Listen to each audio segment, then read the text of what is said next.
Welcome to Immersive Adventurers. Last time, we all met. We had some interesting player dynamics, character dynamics. You all talked to a few people within Grim Hollow, including Lyra, the barkeep. Made contact with Maravin, the mayor of Grim Hollow. Went out to the farmstead to investigate what the fuck was happening as a farmer had came busting into the tavern. Figured out that something wasn't quite right with the sheep and the way they died.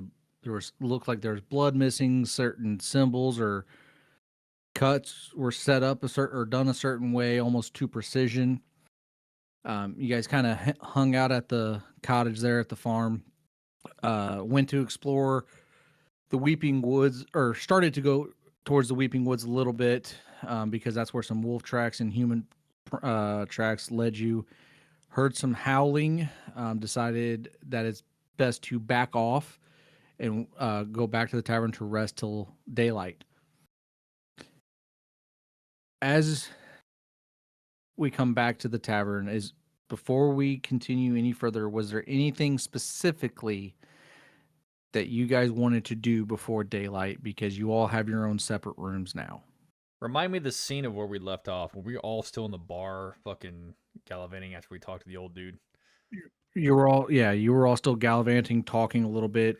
Some went to their room to go to sleep. A couple others decided to stay and drink a little more. Yes, it was you, Goretax. So was there anything specific other than drinking and eating that you guys were wanting to do? Oh, time. Oh, shit. I'll let everybody else talk. Are there any girls in the cavern? Oh God! Sorry, I had to pull that one. Sorry. God damn it! I attacked the darkness. This isn't Summoner.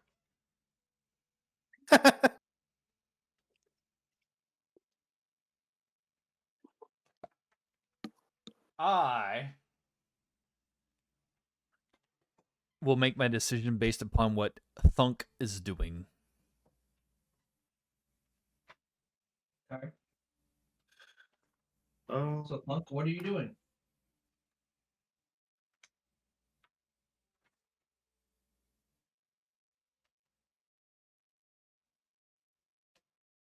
I think Thunk will.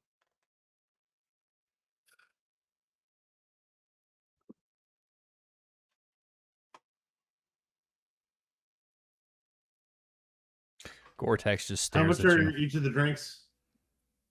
Do what? How much are each of the drinks? The drinks themselves, each drink was probably about 2 copper apiece. Oh, okay, that's not terrible. No, they're not terrible. Then yeah, we'll stay up for a while. Okay. You made Goretax happy. Where's the mayor? Mayor's already gone. God damn. By the time you guys got back, by the time you guys did get back, the mayor had left.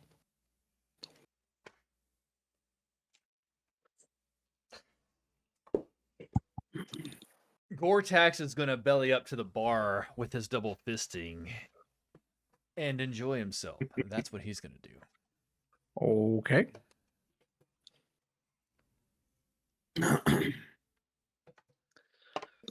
Thunk. Lucian.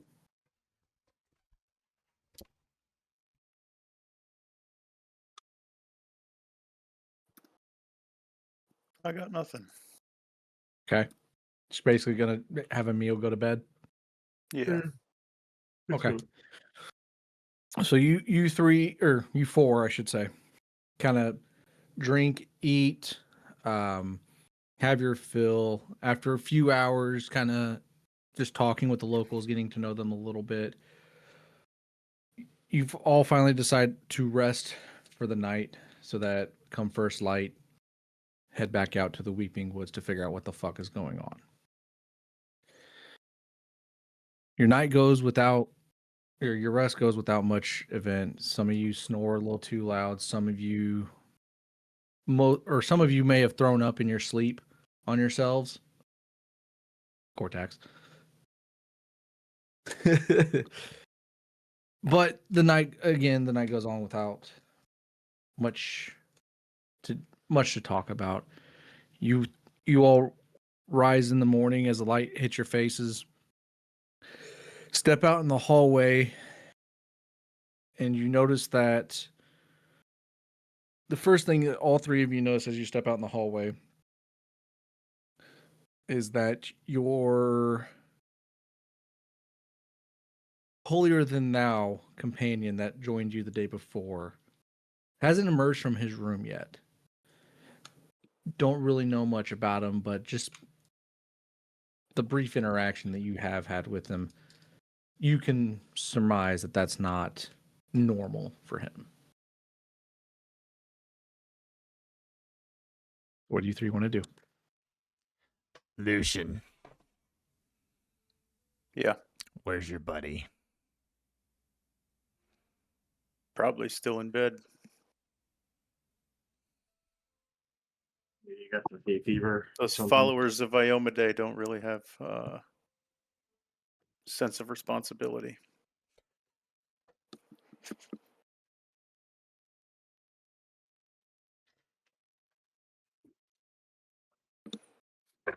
Goretax is gonna go to the bar and double fist some more drink. I'll walk over to the what's his name? To Leon's room, and I'll pound on the door. So Wake you sit up, there, come on, we gotta go. you sit there, pound on the door. No response.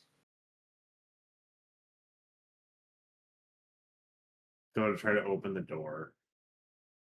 Is it unlocked? The door is not unlocked, actually. Well, I'm not breaking down the door and charge extra fees, so we'll talk to them, and maybe the innkeeper can unlock the door. Hey, I'll go downstairs to the bartender or the person at the whatever tending the bar, which would normally be called the bartender. Hey,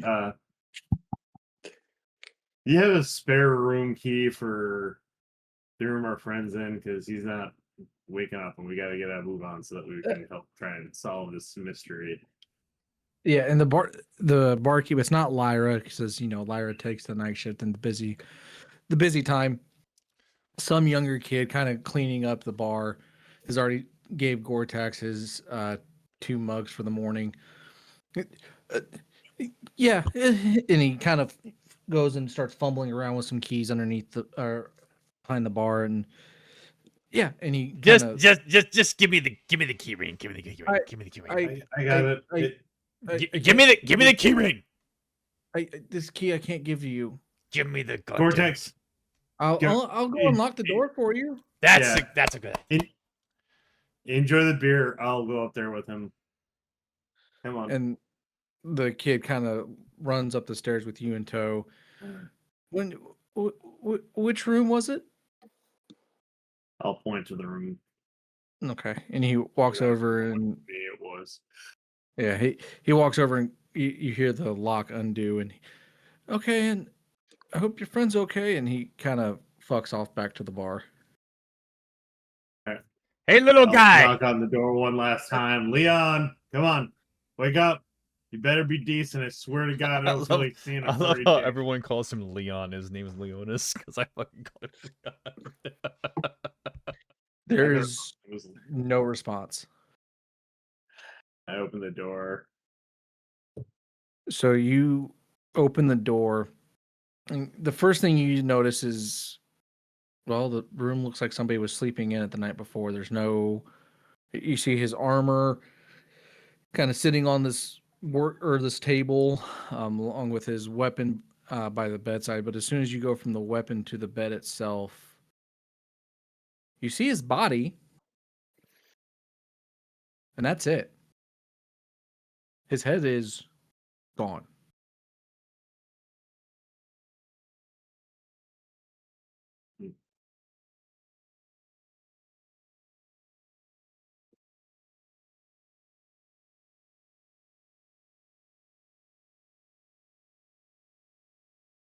So what do you want to do? Everybody's just sitting here giggling. Trying to think. It appears our friend's head has gone off to try to find the case without his body. God, do I hear this guy? Mhm. Where's Lucian? I'm downstairs at the bar, With waiting me? to find out what's going on.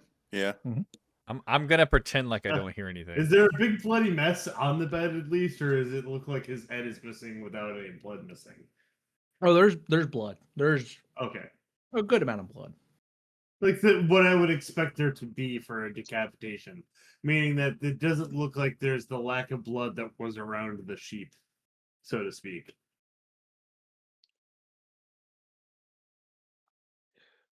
What is your base perception?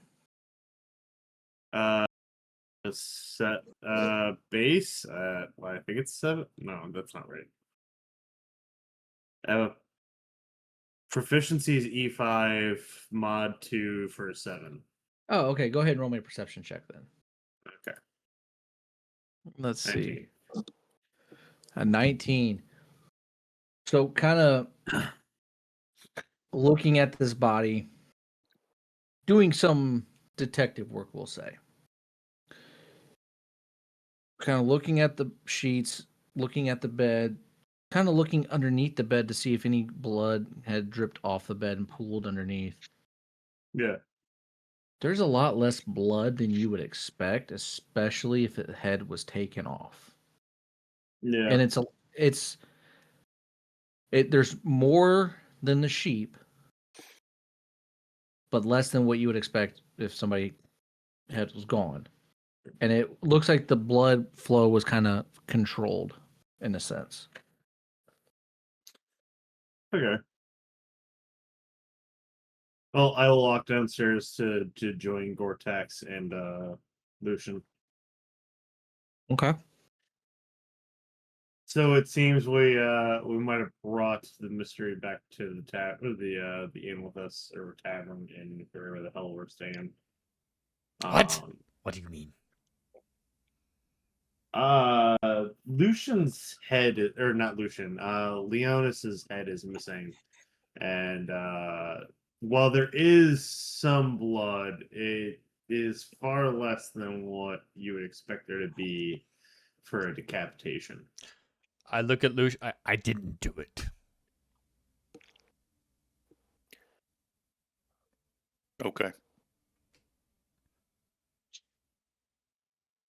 To his defense, I would say that if he was as inebriated as he was last night and did it, we probably don't want to get rid of it anyway, because it's still pretty useful. But I don't think it was him either, because it seems like there was some way they silenced him, since obviously none of the three of us heard anything of what was going on. And some of us were ridiculously drunk, but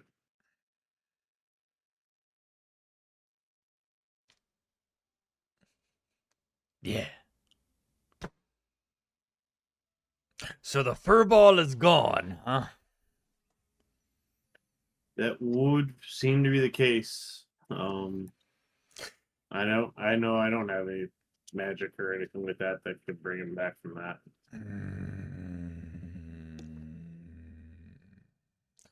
Where's the mayor? Probably in the mayor's house. Boy. Now look to the kid behind the. Yes, sir. Where's the mayor? I would assume at the town hall where she always starts her day. Thank you. What this has created is a predictable, somewhat unpredictable predicament. So, a member of our party has just died, which means the safety that we were afforded is no longer prevalent, which means the potential cost of services has increased. Would we not agree? Well, it sounds like The split is 3 ways. Yeah. Either way, you're still getting more than your original share.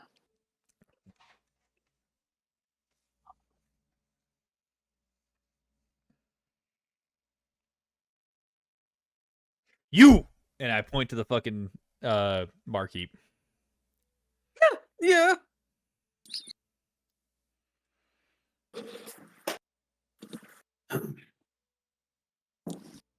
Do you still have that key?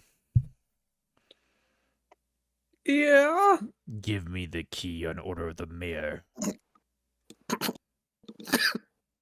It's not my decision to make. I I- can't give you the key. I grab him and I use intimidating glare. Ooh. Oh, you have it too. I think everybody has it. Yes. I think every one of you have it. Read me intimidating glare, please. So whether this fucking dipshit can understand me or not, I can use demoralize as a mere glare. When you do demoralize, it loses the auditory trait and gains the visual trait. Clearly. And you don't take a penalty, the creature doesn't understand your language. So I'm using demoralize as an action.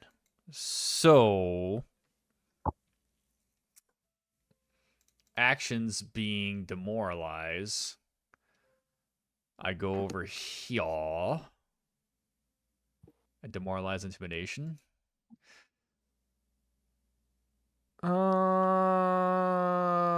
Attempt an intimidate check against the target's will difficulty class.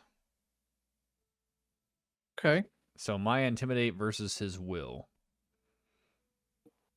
His DC, Yep. that is. Yep. What does he have? A 1? And I... Jesus. I rolled a 9, which makes it a 13. Well, you only needed a 5. I figured. As you stare at this child who's Just keep making it worse. barely come into his teenage years. So he's the same height as me. Great. Demanding. Yes.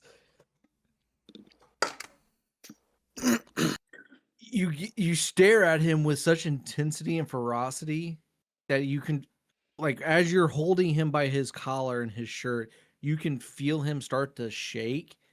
And you look down as he's going to grab the key. You can see this stream of liquid coming down his leg. Just give me As the you whole realize key ring.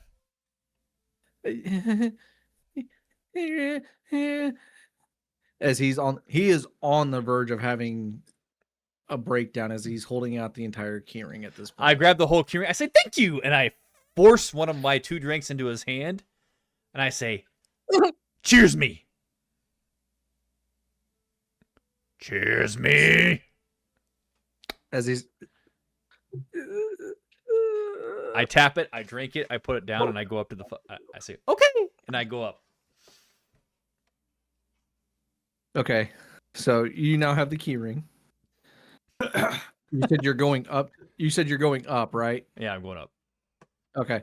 So as you were going up, actually, we're gonna rewind a little bit. Right before you smash your drink, and you have this child by his collar. This child doing Silver. an in. What's going on here? Silver, Silver? you have been on the road for a few days at this point. Mhm. Your conscription ended, we'll say a week ago. You heard of promise of coin, or we'll say mercenary work at this point. Not knowing really what route to go or what to do, you decide, hey, coin's coin. I'm going to do what I can to make some. You head towards Grim Hollow and you make it to the tavern probably, it's early morning. First lights really starting to come through on everything. You open the doors of the tavern, and the first thing that you see when you open these doors is what looks like a goblin holding a child by the scruff of his collar, a rather large orc with a cowboy hat and some leather clothes, and then this other man who's in this. I don't want to say it looks like a knight, but this very well kept armor, but with a very serious fuck around and find out kind of look. Go ahead and introduce your character as you open these doors, and everybody kind of does a quick glance. What do they see as you walk in? You see a about 6 foot tall, blue skin colored individual. It's a Samsaran. They're a pretty rare race of the world. He's got pale white, like very light blue eyes. He's dressed in the scale mail. He's got a heavy steel shield slung around his arm. He's got a flail on his hip and a long sword on the other hip. And he's got a big cloak. He looks pretty dirty, like he's been on the road for a while. And he's got brown, like neck length hair. And a clean shaven face. I guess he just kind of throws open the door and is kind of taken aback by a very weird scene he just stumbled into. The kid owes the goblin money. Don't worry about it. Name. Okay. Hello, I'm Caeden. I just got into town. What brings you? I'm I still going heard, upstairs. There's work to be done here. I heard there's coin to be made here in Grim Hollow. I'm a man in need of coin, as are all of us. Do you understand what you're stepping into? No. I heard there was work. I'm adaptable. We've been here since yesterday, and we've already investigated and found signs of an occult.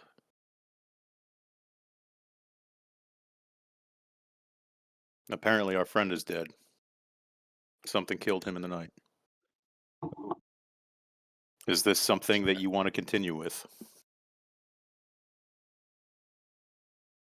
I can handle anything you throw at me. I'm Lucian, Justiciar of Abadar. Nice to This meet is you. Thunk. Nice to meet you, Thunk. And was the goblin who ran up the stairs with you as well? Goretax. Ah, Goretax. Caeden, I want. What kind of. Upon hearing the name Goretax, Mm-hmm. I want you to give me a society roll, please. Society. Mm-hmm. Let's see. While he rolls, I'm gonna do the same.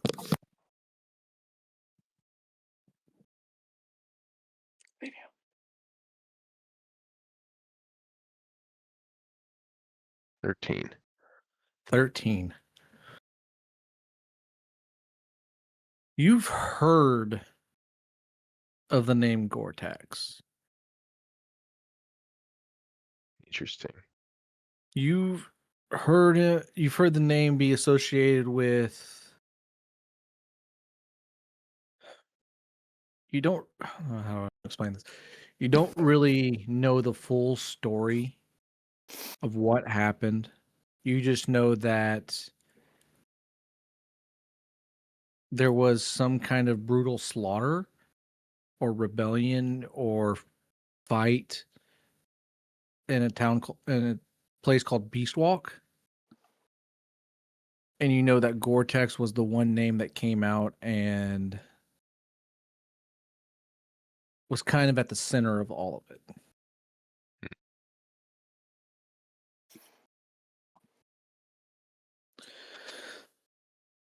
But as you walk in, you see the goblin take off upstairs. Goretax, what are you what are you gonna do when you get upstairs?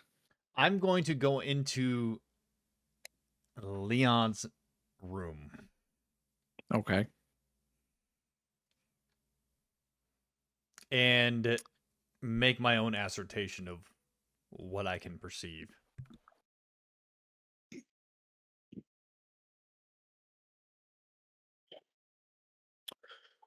So the you walk introductions are done. I'm gonna start making my way up there.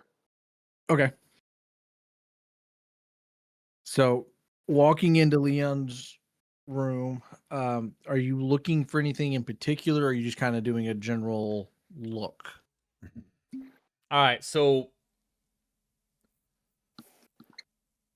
I'm looking more for forcible entry, perceived capabilities of tracks,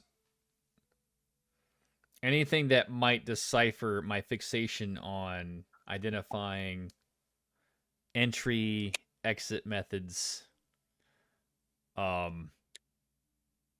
Motherfucker didn't spontaneously just eject his head from his body. So, I mean, as cool as that would be, I would rather determine what causality of the circumstances were.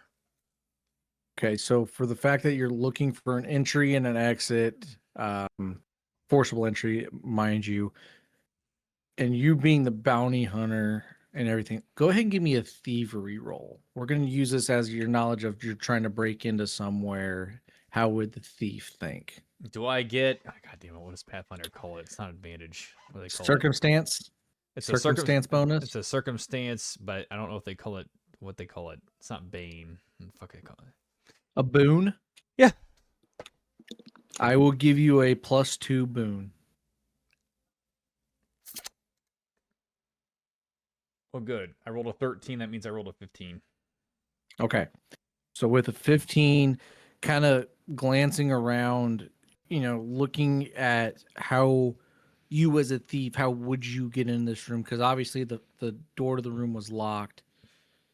So the only other thing that makes sense, the window. And you walk over to the window, kind of looking around, inspecting the sill, the actual window door, or the windows themselves.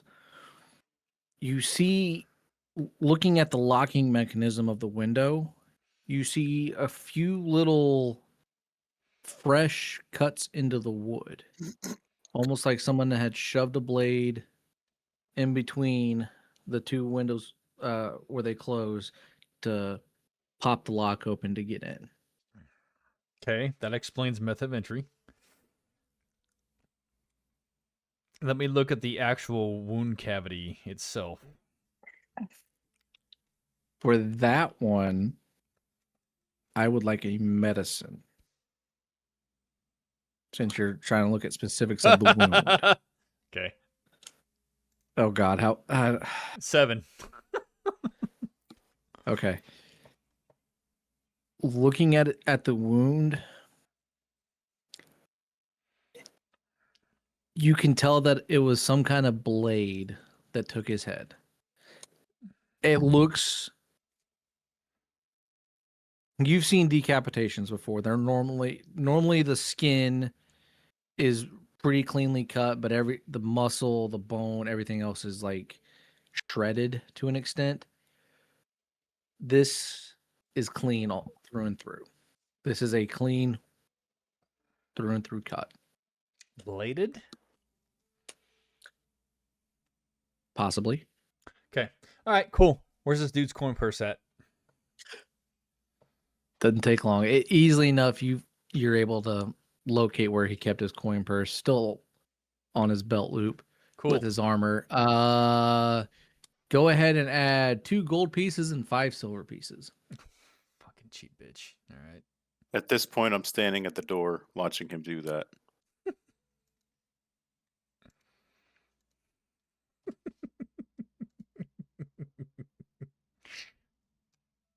Couldn't leave the dead well enough alone. Ah! Lucian! Come on. Seems like there's another. Did you even like him?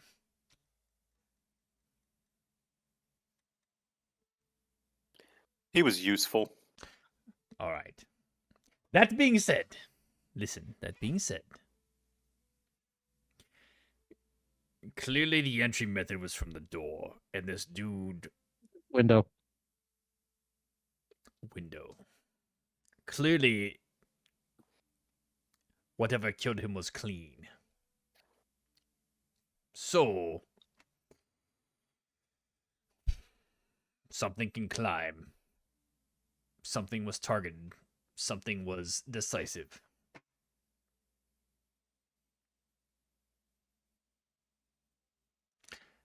I don't know how it correlates to our current predicament because it doesn't match the wounding that we experienced on the sheep, yes?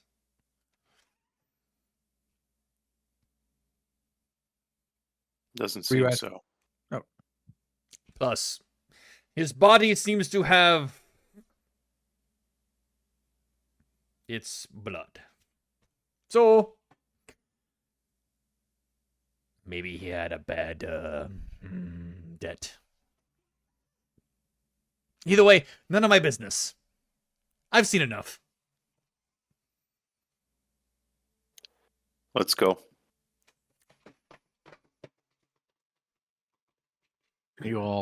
You both leave Leon's room. Are you guys just going to leave his body and everything else Yeah, there fuck for? him. We're gonna Okay. go. We're probably headed to the mayor's next, so Okay. that's gonna be her problem. Okay. So you both return or head back downstairs where Thunk and this new person, Caeden, are sitting at the bar, kind of just talking amongst themselves. What are you two wanting to do? Who's that?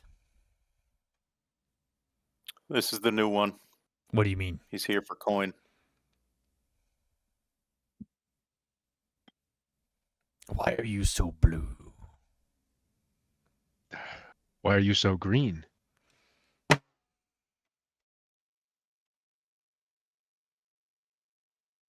My name is Caeden.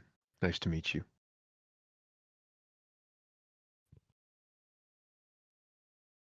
They tell me your name is Trying to remember the name of Goretax? it. Funk, do you like him? I don't dislike him. I don't know him yet very well. What do you do? I can do a lot of things. Mostly swing this flail. I've got a bit of magic.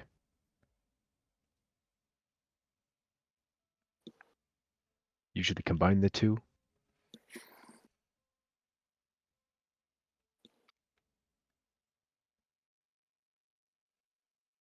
Have you fought before? I have, yes. Hopefully, you fought more than the one upstairs. We're headed to the mayor's. Is there much fighting to be expected? Probably. Good. Good. Things won't be that different after all. They never are. And I'm gonna start heading towards the door and Oh, wait. Did you talk to the mayor? No, I just got into town. I Ha! heard there was... Still a three-way split. I have an agreement.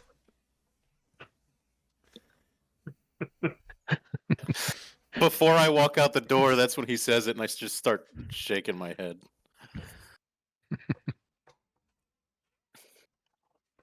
Insert the, wait, you guys are getting paid meme? So you all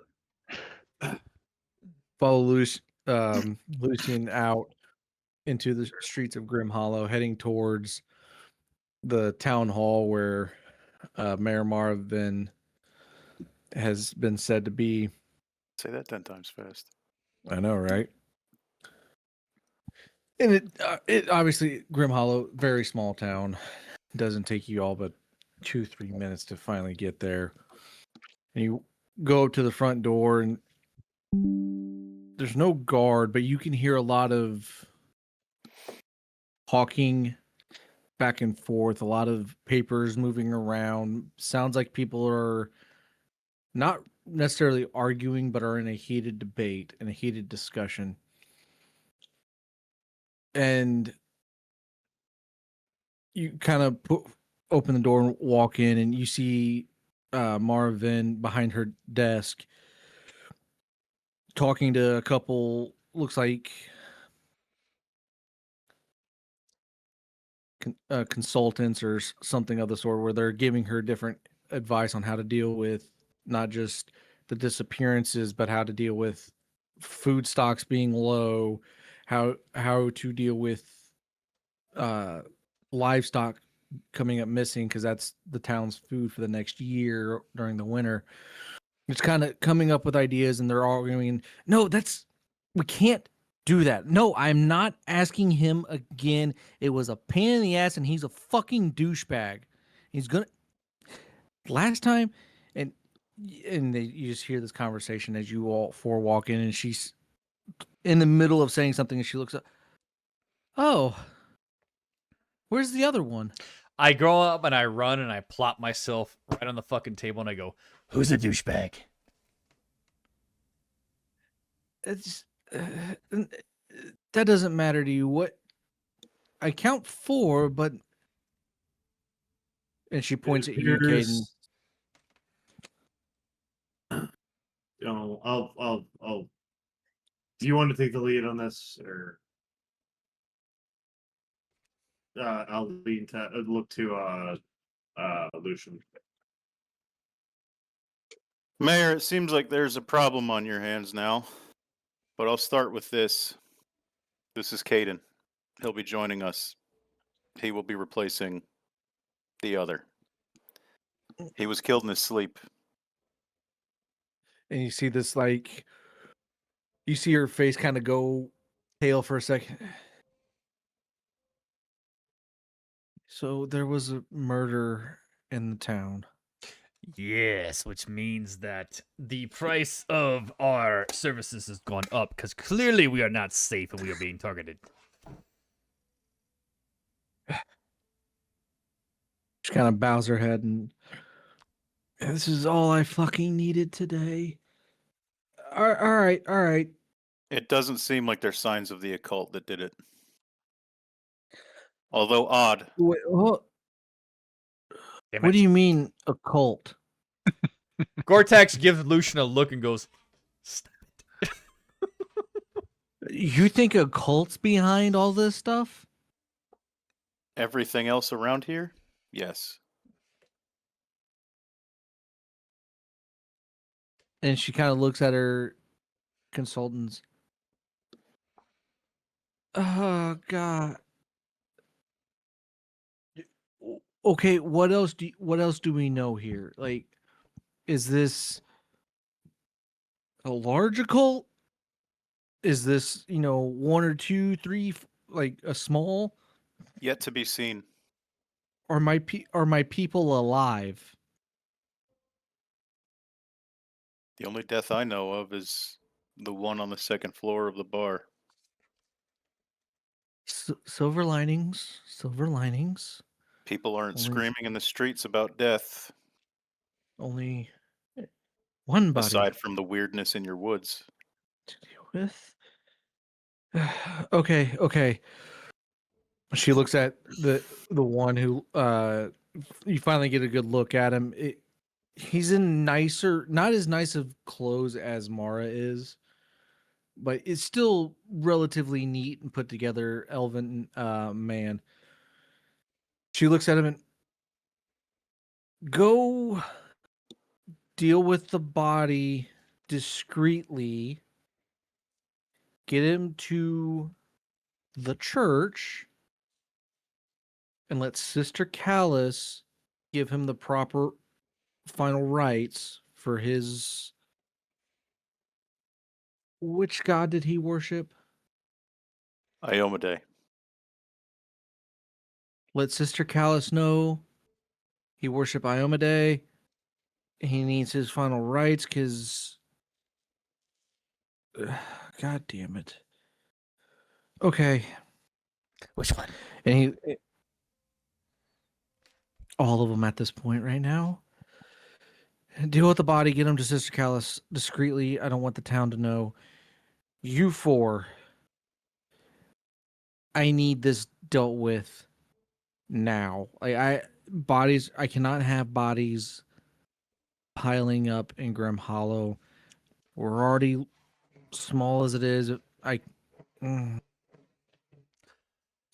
I don't need this. I've got too many other problems to worry about. Fucking handle it. Oh, must be. In that case, then I will need payment up front to ensure that we can go ahead and proceed with this endeavor. What you're asking us to do is to proceed into the Whispering Woods, which is quite a dangerous feat. So I will go ahead and need to make sure that I have the proper coin to make sure I deal with said endeavor. Yes?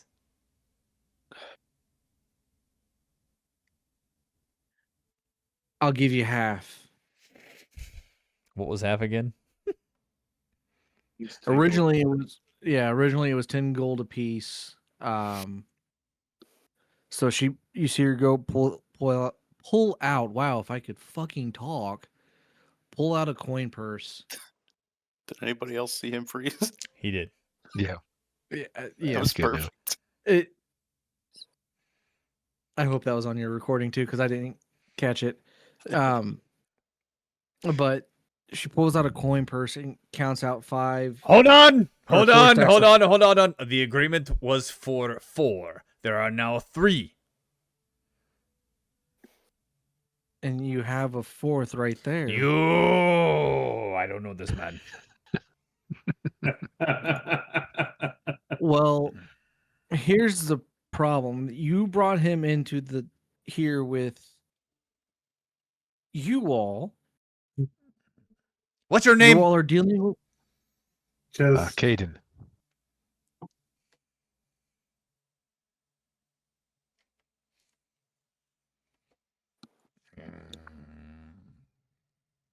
And she continues to count out 5 or 4 stacks of 5 coins each, and sets them. I'm Or- taking your coin until you prove yourself. Damn. That is fair. I am jumping into this.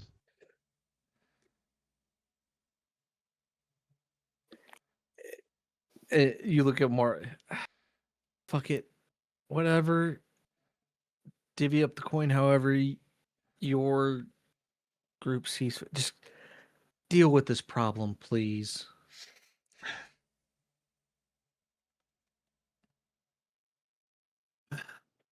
Now, if you Alright, don't Will. mind, thank you. If you don't mind, I've got a lot of other issues I gotta figure out how the fuck. I'm now going to deal with it.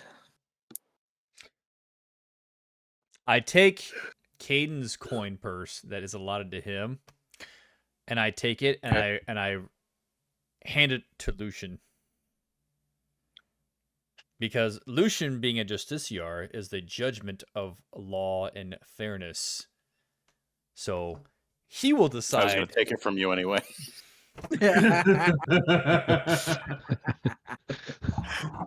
You weren't going to like how I was going to take it, but I was going to take it anyway.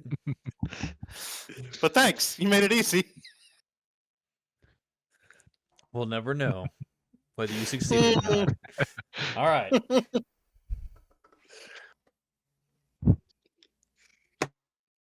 So you all turn with the coin in hand, or half your payment, head out of the town hall, mayor's house, whatever you want to call it. So to be And head clear, I back. can add this, yes? Yes, you all can add. Well, Goretax and Thunk can add 5 gold. Lucian can Lucian add. can add 10 or Yeah, Lucian can add 10. Caeden, you still have Whatever. Yep. What he started whatever with. you What is- started with. He Yep. should have started with 15, I'm guessing, right? Minus purchasing his equipment and stuff. Gear. Right. Gear. Yep. So all right. Assuming we're going out to the Weeping Woods, then Well, what time of day is it? Early morning. Like Yeah. sun's out. It's I would say no later than about 8:30ish, 8:45. Okay. Still early in the morning.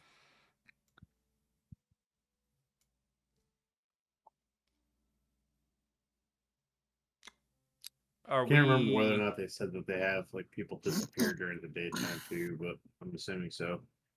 But I mean, before we head out, do we need to do any stop off at the general store, blacksmith, or anything like that before? I'm going to look at Caeden. How is your equipment? It all looks good. Oh, are you like I, visually or yeah? No, I'm asking you how your shit is, because I don't know where you've been, what you came Oh from. yeah. Oh, my gear it's in good fighting form. I have no issues. All right. I would like to maybe stop off at the blacksmith though, because I feel like 20 arrows might be either on the low side, so I might need to either get more or get an additional melee weapon just in case. How many arrows do you need? I don't know. It depends on how many cultists there are. I will go with Thunk to wherever he plans on going, where he plans on acquiring arrows. And then Okay. once that engagement happens, I will let you know what I'm doing. Okay. So, Thunk and Goretax, you, Lucian and Caeden, are you going with them, or are you guys going somewhere else? No, I'm going to talk to the mayor and find out who she's sending, let them know what to be prepared for, and then I'm going to head to the church. Okay. Caeden, what are you doing? You doing?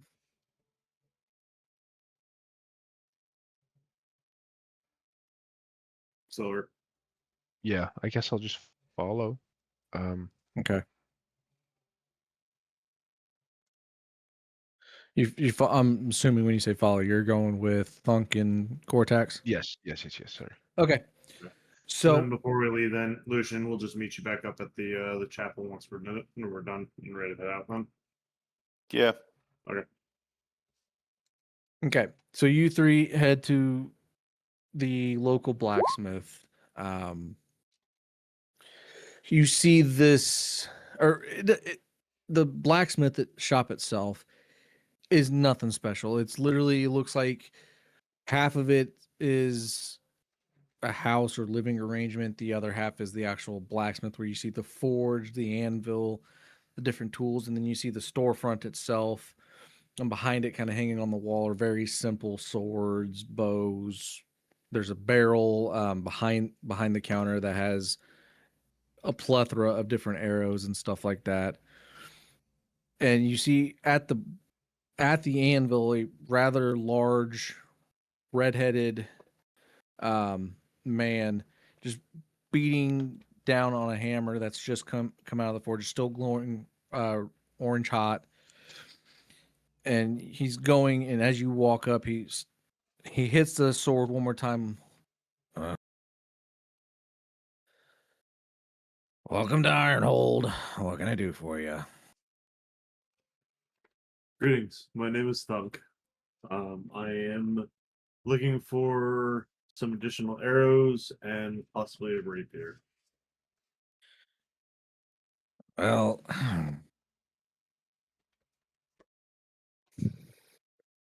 I've got a couple rapiers. Those l- those little toothpicks, they're about 2 gold apiece. As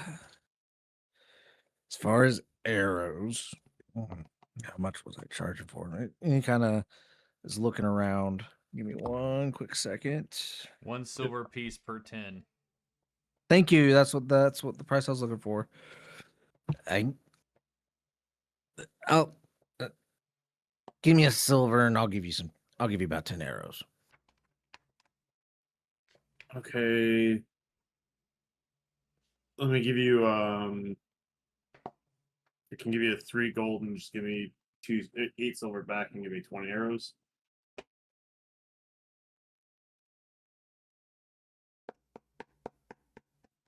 You just want Two the 20 arrows. 2 gold and 2 silver. While they're should be good talking, enough while to they're raise your talking, while they're 20 talking, arrows, right? Goretax is going to fucking attempt to sneak in and steal 10 arrows.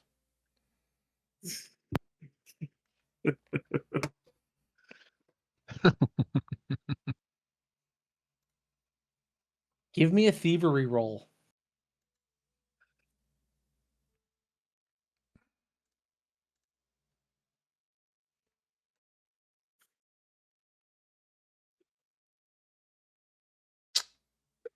For the record, before you say the number, your DC is 17.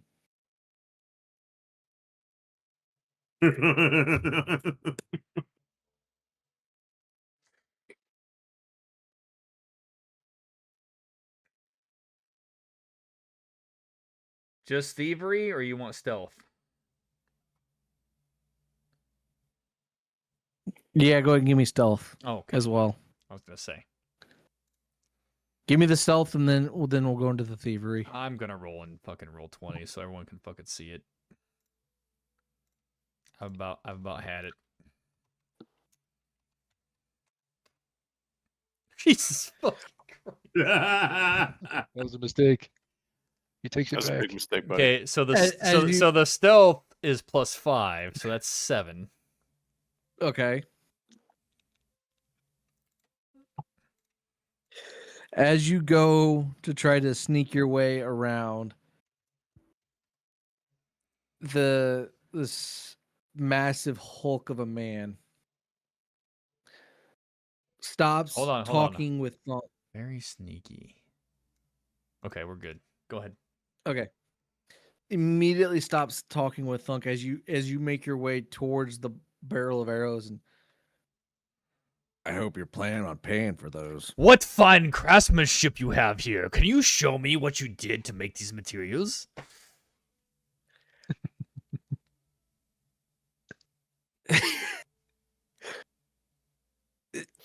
Nothing that any other blacksmith couldn't do. Oh, the fletchery here is so great. Look at the feathering.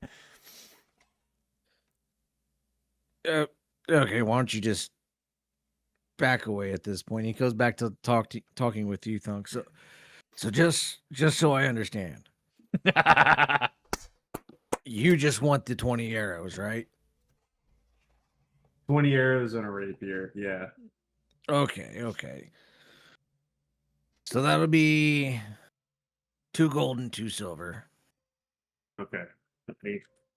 Did I And remind 3 you that gold we are back. investigating your disappearances in this town? Were you aware of such bravery being and I'm afoot? using the money that we're Listen, don't be modest. Don't be modest in your humility there, Thunk.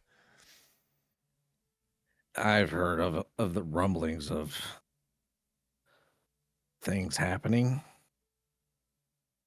So clearly, such fine craftsmanship would be put to good use.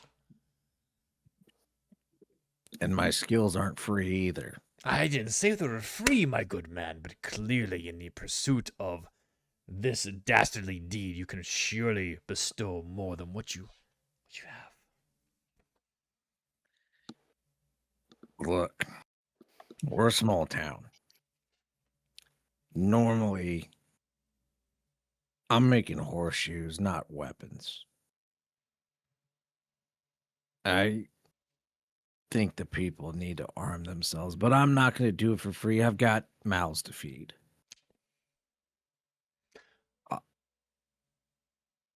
I'll tell you what. If you go and deal with whatever is happening, and you come back to me and you prove that it's not going to happen anymore, I will let each of you 4 have your pick of 1 weapon for free. Wait, is all 4 of us here? Oh, sorry, you 3. Who's all here? Caeden, you, and Thunk. Yeah, I've Yeah, just been Caeden kind of standing followed in the us. corner. Lucian was the only one that stayed behind.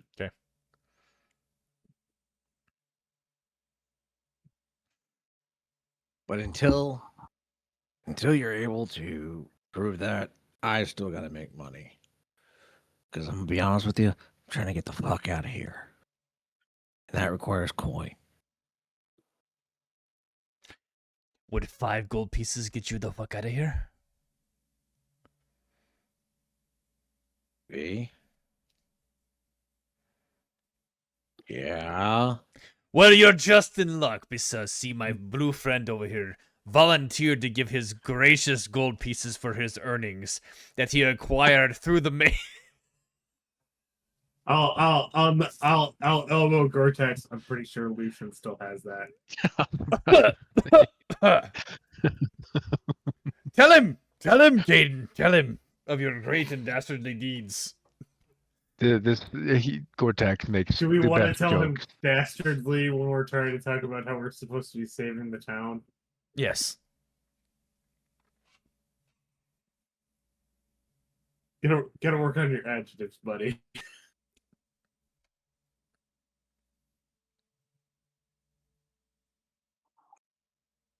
So what you just want to give me 5 gold? After the job is complete. Yes. For me to just leave. Not quite. I think he was hoping for free stuff in the beginning. A layaway program, if you would. No. See. Do you even know where you would go? Well, honestly, I'd probably go towards Versex because I hear they're in need of some good blacksmiths. No, so see, what you will do is you will travel with us, and you will make sure that there are great, grandiose adventures with Thunk the Orc and Caeden the Blue Thing. And my justiciar of justice, that we shall accommodate and keep our weapons fit and ready to go. We need people to maintain things. Yes. Are you trying to get me to travel with you? Alone. A payment for services. I'll tell you what. I'm not the traveling kind anymore. Too old, and I've got 2 mouths in there that rely on me. But you give me that 5 gold to help, and that helps us get to Versex. You come find me in Versex. Anytime that you need equipment repaired, I will gladly do it for free. Ah, Caeden, see, your sacrifice was not in vain. All right. And he chops down and he leaves. What the fuck? Okay. So is there anything else at this blacksmith shop that you guys are wanting to do? Aside from get my head around what just happened, no. On the account that Goretax is secured, as long as you give this fucker 5 gold and he gets to Versex alive with his family, you have free repair in Versex. My indirect charity. Awesome. Caeden got voluntold to give up money. That I don't even fucking have. We didn't even exchange money at all. There was no handshake, no nothing. It was just a fucking. It was literally just a distraction from the fact he was trying to steal arrows that would have cost us just 1 silver. Yeah. All right. So while you guys are at the while you guys are at the blacksmith, we'll switch over to Lucian. Lucian, you've talked to Captain Harl Dren of the local town guard. He's the one that's dealing with moving the body from the tavern to the chapel. Mhm. And are you assisting him with doing this discreetly? Yeah, I'll help. Okay. If So he, between if he's the only one doing it, yeah, he's I'm assuming he should have other people with him, but he doesn't. yeah, being as discreet as possible. He's the main one doing it. And you guys are trying to do this with some respect for the body, I'm assuming. Yeah. Okay.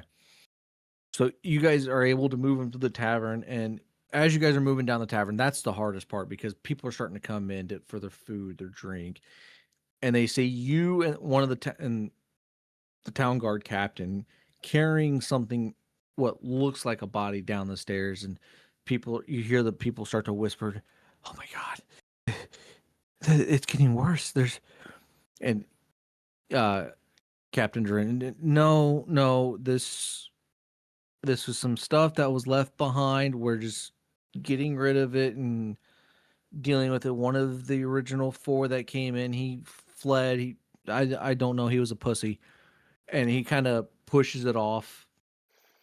And is able to calm some of the people down, but some of the more keen townsfolk have kind of picked up that you're removing a body from the tavern, and but after that, you guys are able to make your way to the chapel. And again, this chapel, it's not dedicated to any particular deity. It's just kind of a general use chapel. And you and Captain Dren walk up to the door, and you see him knock on the door. And out comes this elderly woman who stands she can't be taller than 5 foot. And hanging around her neck, you see the symbol of Pharasma, one of the deities. And oh, Captain Dren, and it's just this year. Oh, this is not good. Not. How can I help? Rights. I'm sorry. We need final rites and a burial. I'm sorry. You're gonna have to speak up a little bit. I'm a little deaf. And she kind of leans in closer, kind of pointing one of her ears towards you. Final rites and a burial. Oh, dearie. Uh, what was his deity? Iomade. Oh, let's see. Oh no. Well, quickly, let's get him inside, and let's begin the ritual for him. And she kind of leads you and Captain Dren further deeper into the chapel, and she has you place the body in. I don't want to say an altar, but it's basically a stone altar essentially. And you see her light a couple candles, and she kneels down, and you can see her clasp her symbol, and she starts to sit there and pray. And she goes through her rituals and her preparations, and after a little bit she goes over to an older tome, flips it over, and okay, I am a day. And she kind of reads a little bit. Okay. And she starts to perform the final rites of for a servant of Iomade. Goes through it, and is there anything else you need, dear? And she looks at you as she's talking to you. Is there anything else you need, dearie? It's going to take us a little bit to have a grave dug and ready. I need nothing, ma'am.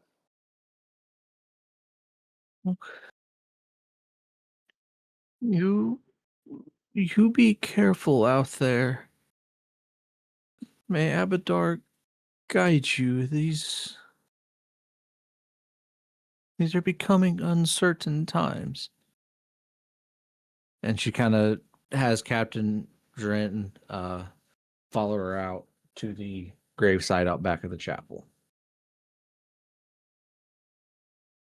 Okay. I'll go stand outside of the Okay. wait for the rest. So about as you go to step outside, it's about this time that your other 3 compatriots start walking towards the chapel, and you kind of meet up right at the front door of the chapel.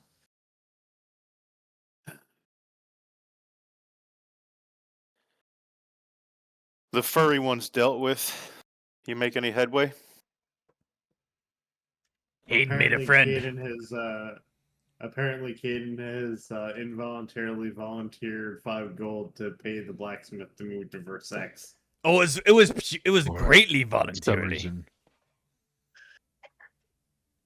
Because Caeden is a man of the people who came here to help with the assistance of this endeavor, yes? I'm Of gonna course look I at was. Caeden. I'm gonna look at In Caeden. fact, I was even yes. Did he speak for you? And I'm gonna point to Goretax. Pretty much, yes. I'm gonna reach in my pocket and toss him the 5 gold.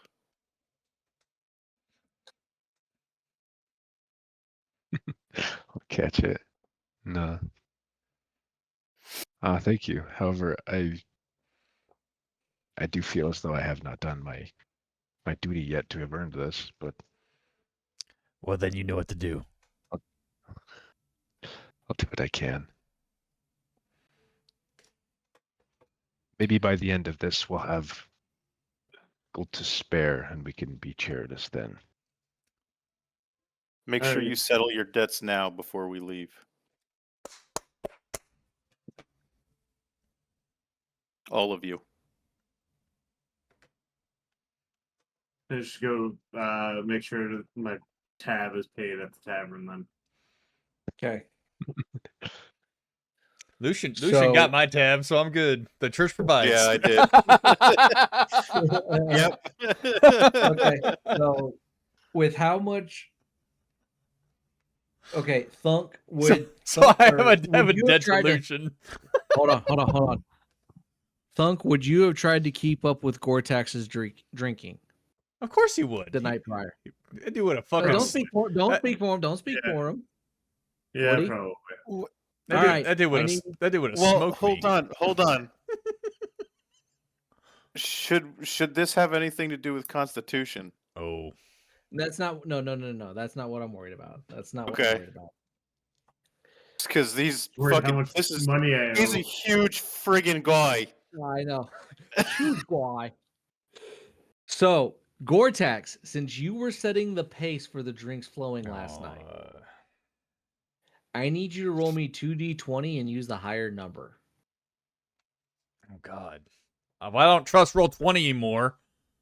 However, because I don't know what this is for, I guess I'll use roll 20 just for dramatic effect. You should have used Path Builder.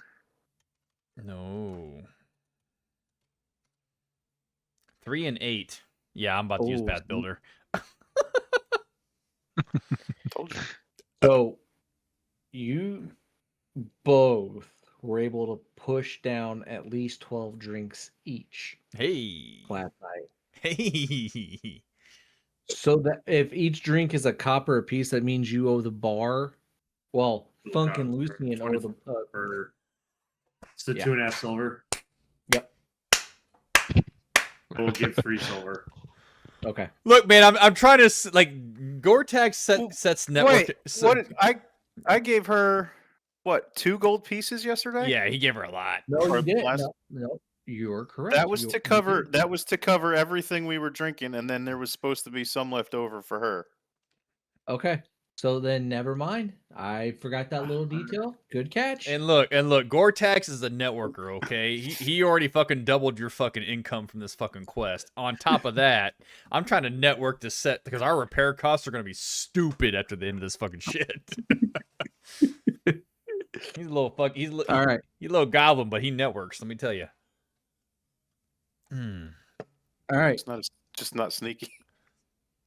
Oh, Apparently not. Not as sneaky as he thinks he is. He's been told his whole life he's sneaky, so he believes it. Okay. All right. When I start dropping fools in combat, we'll see what happens. Not with them fucking rolls, you're not. Fuck, You dude. gotta start dropping fools in combat Everybody, first. everybody got to start. Hey, look, hey, man, hey. Maybe I'm pretending to not be sneaky. Okay. Ooh. So after you guys have all settled your fares and your debts. Caeden, you've gone and paid the blacksmith the 5 gold, and as you come up with with the golden hand. I'm assuming you're paying it because you've hinted I at don't know it why. this Yeah, entire time. yeah, yeah. I I got don't roped know into it. why. Fucked.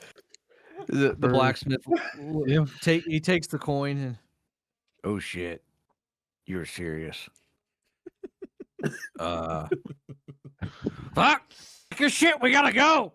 And he runs inside, and you can hear scrambling as they're trying to put shit on a wagon that they're trying to now hook a horse to, and all this other shit. Where was he going? You see him Cheliax? packing tools. Huh? Where was he going? Cheliax? Versus. Versailles. Vertex. All right. It's not super Which far away. I hope he survives. Please. Yeah. Just Well, remember, if not, you can loot your 5 fucking gold back and then some, okay?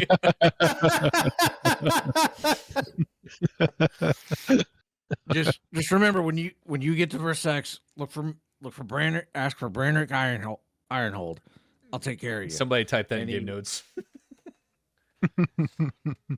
And he Rainer starts- Ironhold. Brannick Ironhold. BRA Hold. Not hole. Hold. Ironhold.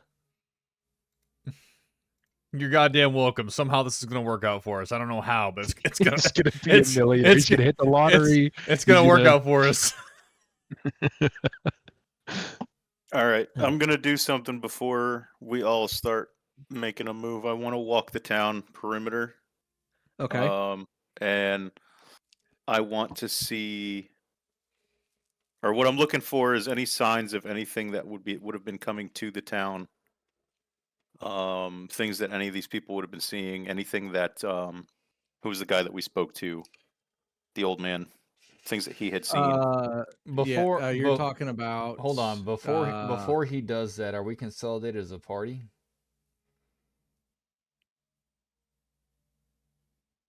I mean, I've got nothing else I've got to do. No. Are we consolidated as like, are we Yeah. all together right now? Jess. Outside of game, -1. Inside of game, the 4 of us are together. Yeah, inside a game, are as the characters consolidated together right now I at this think so. time? You know, Leon wasn't killed by a creature. No, but there was far less blood than there should be for a decapitation. But the cut was clean. We can't rule out entirely if memory serves me correctly, the wounds on the sheep weren't exactly vicious, jagged wounds either. I'm not saying that they're definitely related, but we can't rule out the idea that they are yet. And someone came through the window as there was markings on the window to upheave it, so something can clearly climb. Since that is, I think, the first time I've overheard your character mention that, I will ask about possibly going outside the tavern and try and look at the ground in front of where his window was and see if I can find any type of footsteps or anything like that, tracks. Okay. Are you all going as a group? Yeah, it's a good place to start. As any. Okay. So you go back to the tavern and kind of where Leon's window to his room was, and you kind of looking around the ground, scoping it out as a crime scene. Obviously Thunk is looking. Is there anybody else that's looking? Yeah, I'll look. Yeah. All right. See So how feasible If this they're even is. looking in the inner focal point, I'm going to look external, i.e., they're looking for method of entry capabilities. I'm looking for egress. okay. So I'm only gonna need 2 dice rolls. Thunk, I need you to roll me a perception check, but I'm gonna give you a +3 to your roll because you have 2 people helping you and it's kind of circumstantial for this. Goretax, I would like you to give me a perception roll as well, and I'll give you a +1 because you're all kind of looking in the same area and everybody's somewhat overlapping. Fucking A. I rolled a nat 20. Holy With my shit. bonus, that means it's a 25. With the circumstantial is 26. So if it's not if it's already a success, it's a crit success. If it's already a crit success, then you know how it works. Yeah, you would have already been at a crit success with the natural 20. Thunk, you succeeded as well. So Thunk, you kind of looking around, you can see very distinct footprints just below where Leon's window is, and kind of looking at the footprints and then looking at the wall. And you're not 100% sure, but you could swear that you see where feet and hands were kind of pressed against and climbing the side of this tavern to get to Leon's window. Goretax, knowing somebody had to come in this window, your immediate reaction is tracks. Where are the tracks? There's going to be something, and you start looking around the perimeter, and you actually find the tracks. To you, you can see them clear as day. Like it's almost like they're glowing yellow, like they're from a video game for you.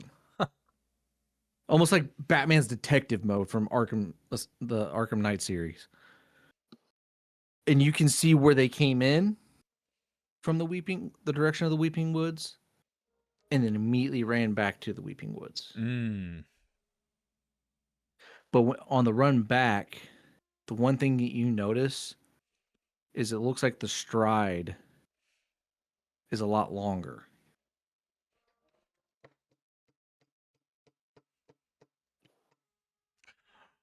I will let them finish up, and then once they finish up and consolidated, then I will speak.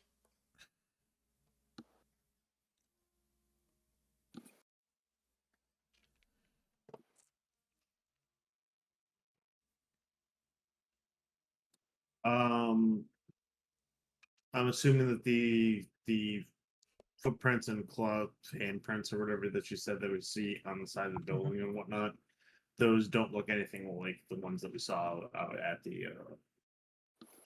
the farmland or Jameson's. So what you saw, if you recall, you at Jameson's farm, you saw wolf prints and human print, two sets of human prints. One you assumed was Jameson, the other was following the wolf prints into the woods. Right. These prints that you see are oddly close to the ones you saw out at the farm. Okay. It doesn't look like any type of like werewolf prints or anything like that. Like it's looking like it's human prints in one step and wolf in the other. Yeah. It's just okay. Nope, it looks like human. Well, I will express that to the group. Does look like it might be connected to it at least looks somewhat similar to the prints that we saw at the farmland. The farmhouse. And I know where they're going.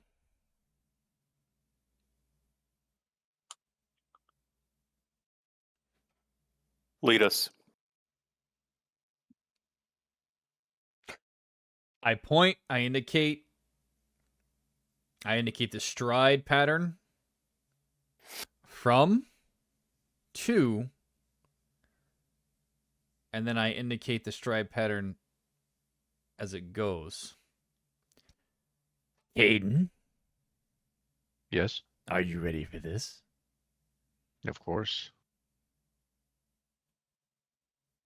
I look at Lucian. Are you sure? Take us. Donk.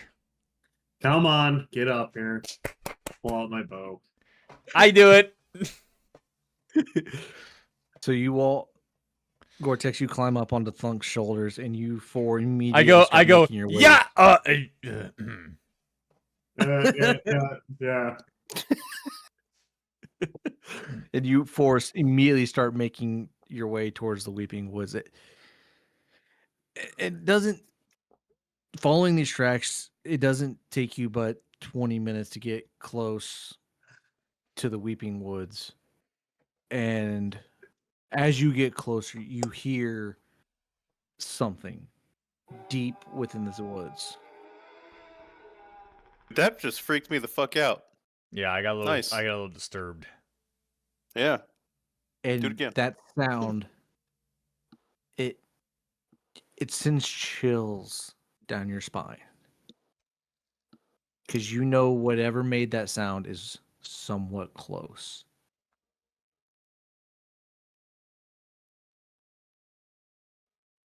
And you start to make your way and you cross that threshold into the Weeping Woods. What time of And day you- is it currently? It's still, I'd say it's closer to about Noon. 10 to 11, somewhere in that time frame. You guys have been dealing with a couple different things simultaneously that have taken some time. Caeden, Yeah, do you glow? I don't glow, but I see very well in the dark. Why are you so blue? Ask my parents. I don't know. I'm going to hop off the shoulder.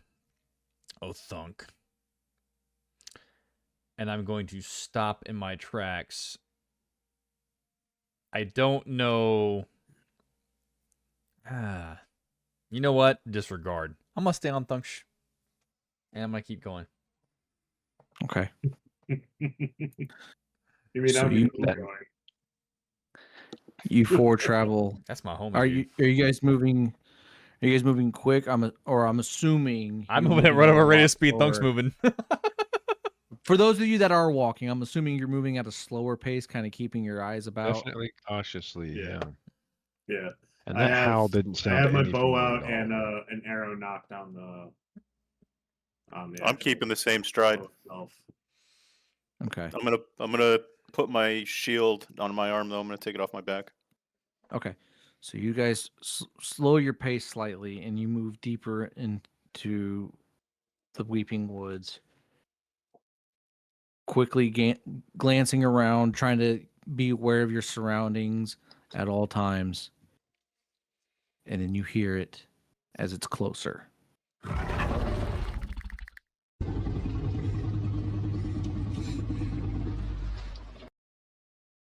And you all quickly look to your left, look to your right, trying to find whatever's making these sounds. And then standing kind of behind you, like it was following you,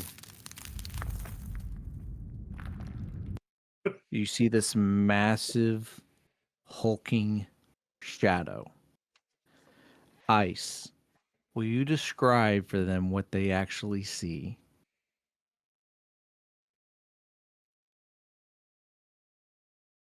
Can you guys hear me? Mm-hmm. Yes. Yeah. Okay. So what you see is, I'd say anywhere from 12 to 15 feet tall.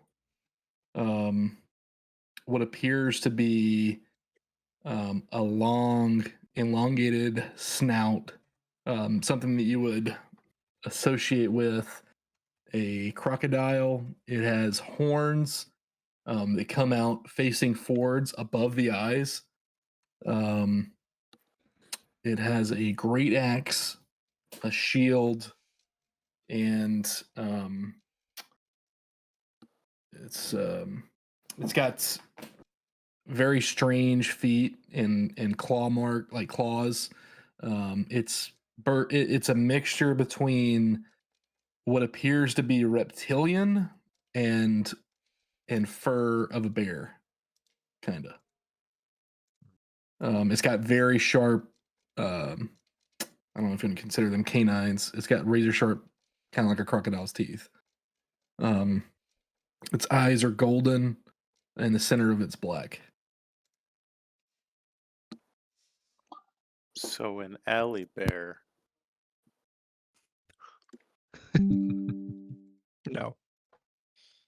But you quickly glance, or you quickly turn as you heard the sound. And you see this creature standing in front of you, well, behind you, gripping its axe, holding its shield, and it's just, well, staring at you. Ice, I'm going to ask you, would you be standing in a more of a defensive or aggressive posture?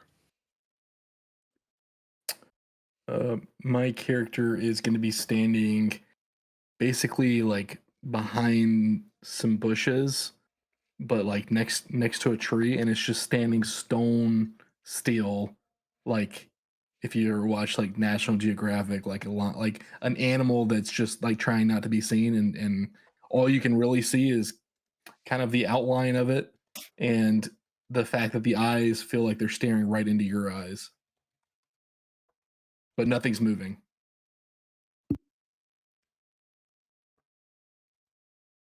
So what do you four want to do?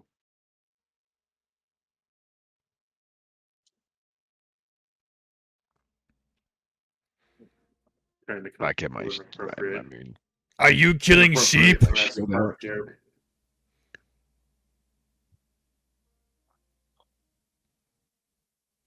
I didn't hear a word any of you said. Are you killing sheep?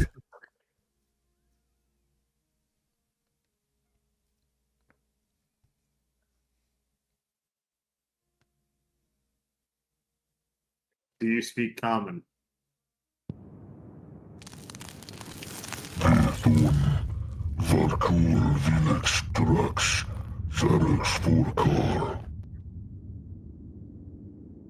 I will take that as a no.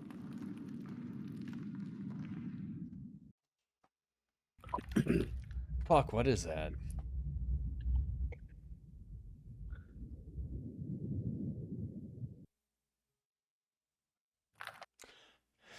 Do any of you Are speak? you Hold on. Do any of you speak Draconic? Oh, wait, do I? No, Empyrean.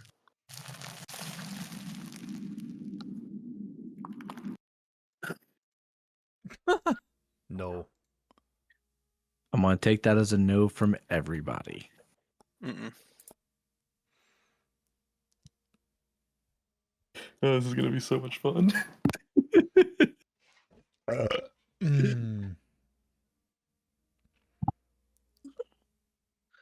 So this creature has just spoken a language that you do not understand and is just staring you down.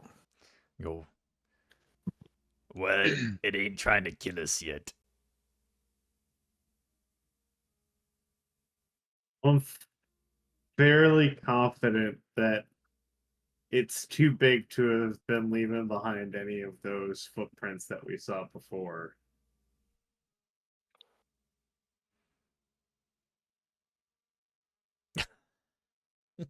God damn it.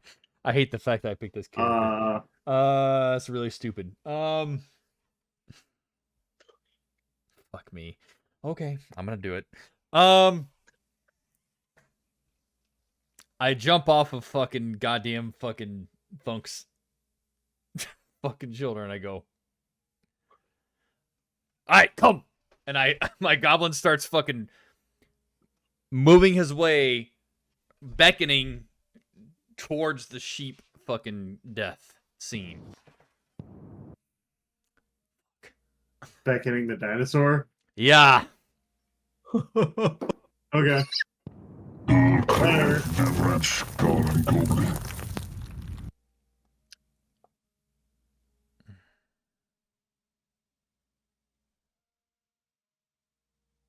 Listen, this is Ustala. Learn common, damn it. Or go back to where you come from.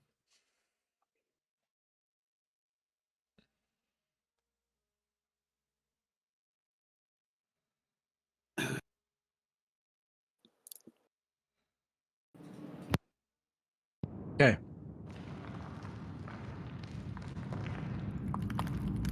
Is he following me, or is he look confused, or what's going on here?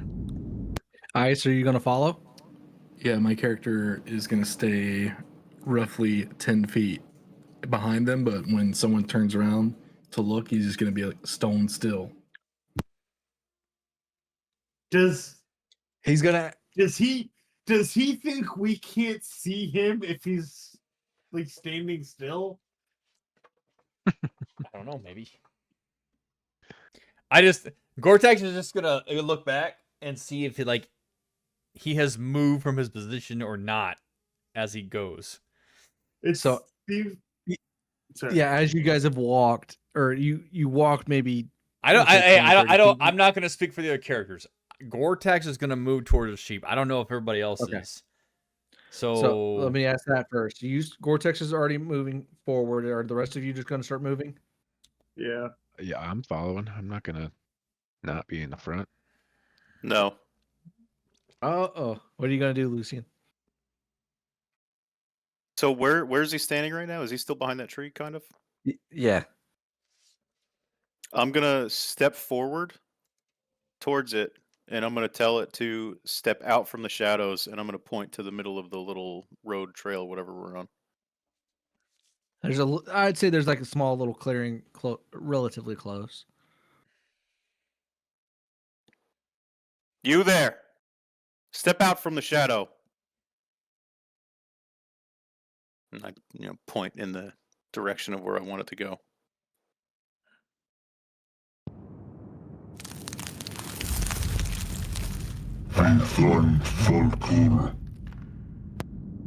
And my character's going to step out very slowly. So yeah, as this monstrosity starts to fully come out from behind this tree, you get a good look at just how massive he is. well, Or it is. if Goretax sees that he's not being followed, he's going to stop and observe and see what's happening here.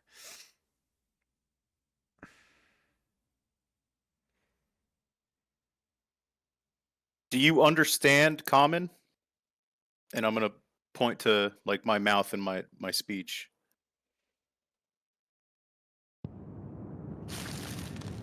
Mouth. Yeah, that's a mouth.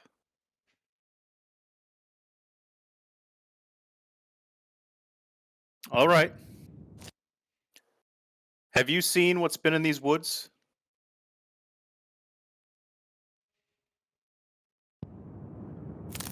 Parkour. Sheep. I heard Okay, sheep. he knows something about the sheep. I'm gonna start walking towards the sheep and follow Goretax, and I'm gonna not so much beckon him like Goretax did, but just kind of like a fucking follow me, let's go type of thing.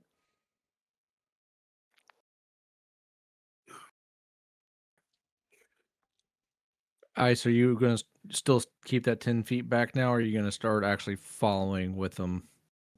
My that character's in it. My character's still going to keep the 10 feet. Okay. And if they turn around, then my character will freeze. Okay. You all start to walk. Goretax doing a quick look back to see if the creature's coming, and as you were walking, you do a quick turn back or look back, and you kind of catch him as he's just finished a step, and he just instantly stops and looks at you while you're looking at him. You have a slight stare down, and you turn and can keep walking. And as you're walking, you all can kind of feel when this creature takes a step, because the ground sits there and shakes just a little bit each time. And as you're walking, you get deeper and deeper into the weeping woods. Hold on. No. I'm not going deeper in the Weeping Woods. I'm going back to where the sheep slaughter scene is. Okay. So, continuing, I'll recant and retract. You guys continue down towards the Jameson farm.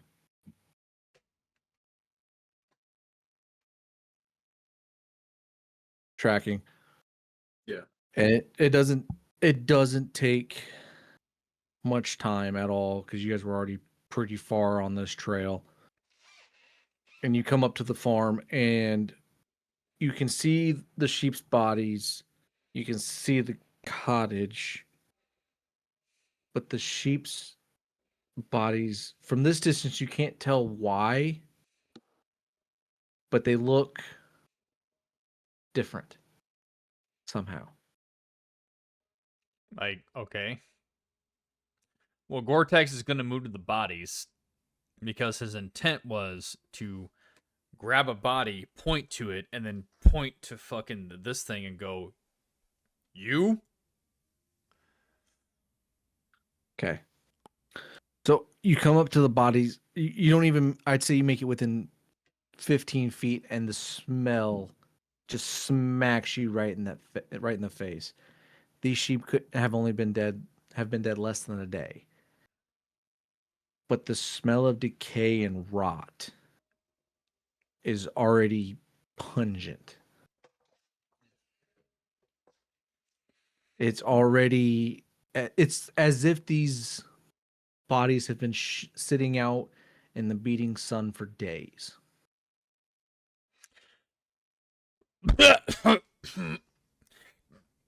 He points and he goes, you? And he makes like a eating motion and then points to the sheep.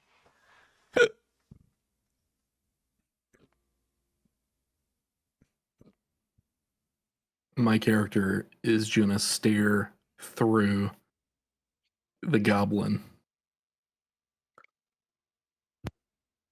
I don't think he wants to eat the rotten meat. I would agree. Did you do that? I'm gonna look at the Tyrannosaurus Rex, 15-foot tall, following us, and then look back down at the very precise cutting that was done to the sheep, and I'm gonna look at Goretax. I'm thinking it's safe to say he's probably not involved with that dexterous of motion. Oh, now you're an For expert. what I'm so talking about, start smart.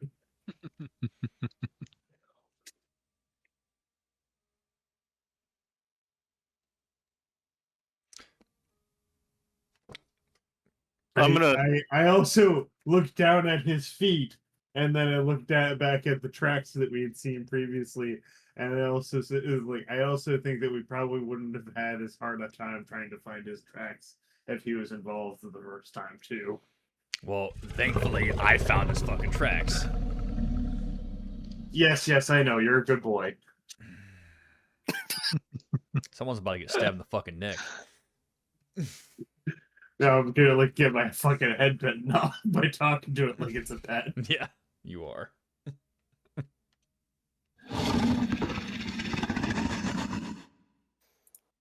Easy, Rexy.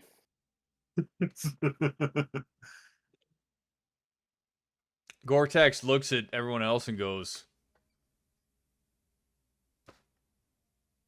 I mean, do I vaguely remember what direction the tracks were that I saw previously from the night beforehand?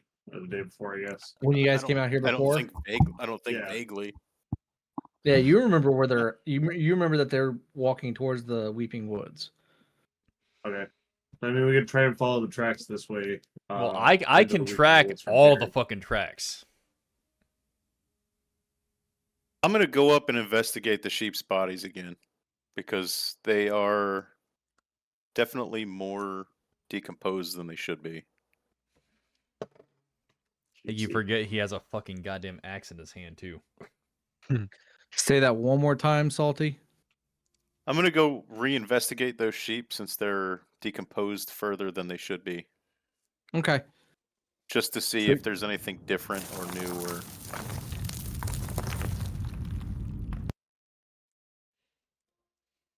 Okay. So Okay. you walk. Yeah, you walk. Does that make closer, and noise? Does that make noise when I switch over? Like when I click? Yeah, on it? it makes. Yeah, Yeah. it makes a lot of noise when you switch over. No, Okay, give me 1 second. keep Let me going. fix it. It's good. What is it but making? you- Like ambient noise? Yep. Yeah, it's Sounds even like when a you're house talking. movie. Leaf crunching. Oh, okay. That's kind of dope, actually. You may leave it on. Yes. Yeah. Yeah, leave it. Okay. Yeah. But At least you're not you- wearing a dress.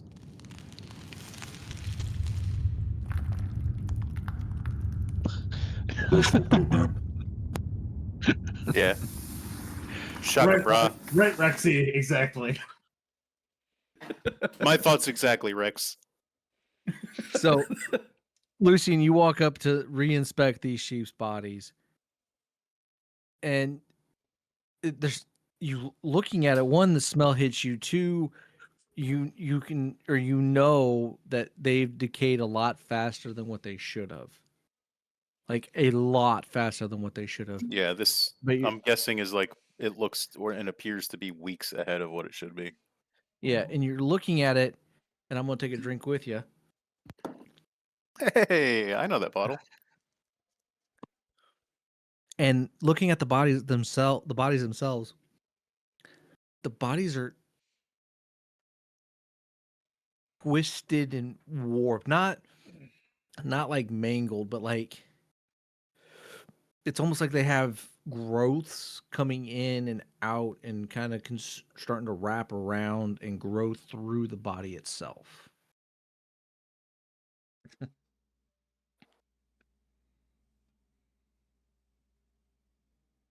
Okay.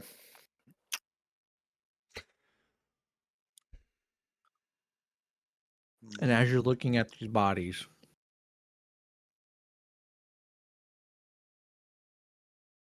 why is it not working? Motherfucker.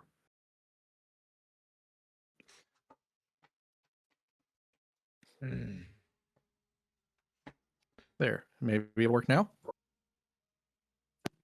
Fuck, it's not working. Am I supposed to hear something? You all hear the howling of wolves yet again. And that sensation of being watched. The three of you that were here the night before, that sensation comes back yet again. Goretax points to the new fucking lizard dude, scaly looking guy, and goes, "Are they friends of yours or what?" And he points to the fucking howling noise.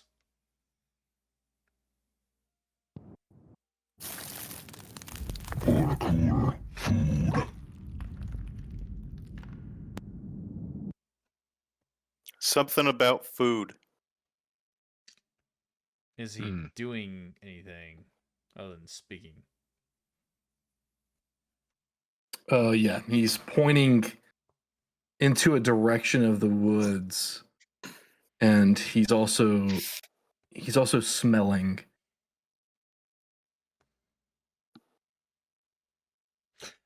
And when he said what he said, he brings his axe towards you,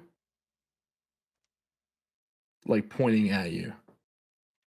Like not necessarily like not the blade end, but like on the great axe, there's two blades. It's like the tip of the shaft. Like if it was just a staff, it'd be So like pointing the right top at you. of it. Yeah. In a non-threatening fashion, or as non-threatening as a fucking giant T-Rex can be. Well, now that we have that established, I look at everybody else and go, Let's go hunting.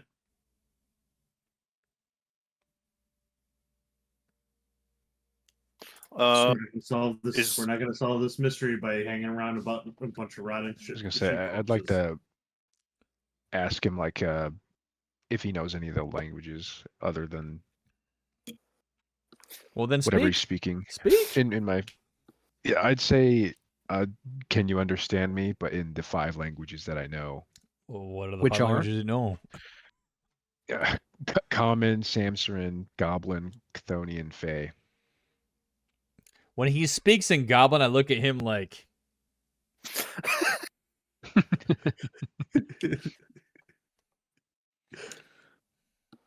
I almost took Goblin, but I decided not to put. "You should have." Is there any reaction to any of those Other than for me. Yeah.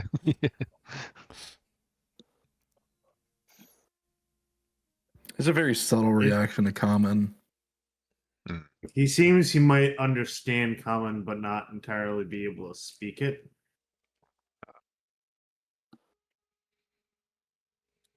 Well, worth a try. Basically, just get basic messages across. Well, I think we're going to need to teach him sign language. Goretax, you're up. And I'm going to start walking in the direction of the woods. I don't know what the fuck you think I'm fucking am here. I'm gonna change him fucking.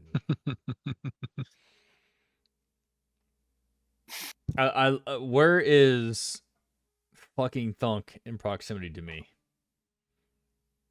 I mean, I was probably standing right around the spot that you last saw me. Or what the fuck? I mean, I'm just kind of standing in the group, like probably closer towards where those tracks were that we found the other time, because that's the direction that I was anticipating us going. But like, is that the same direction as that we hear these wolf howls and stuff like that coming from, or is that from a different direction? Nope, same direction. So,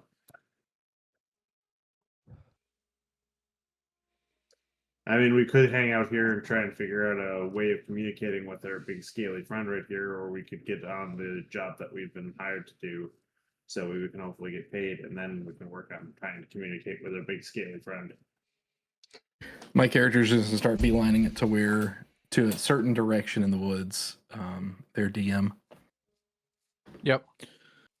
So you all are kind of talking amongst yourselves, and then you see the new massive friend that you guys have somehow made. Book it. He's booking it towards the sound of the howling. Okay, well, since I fucking know where the fucking tracks go, since I have Mr. Critical fucking success, Come on. is it in the same goddamn direction as The as the tracks As our that fucking fucking lead?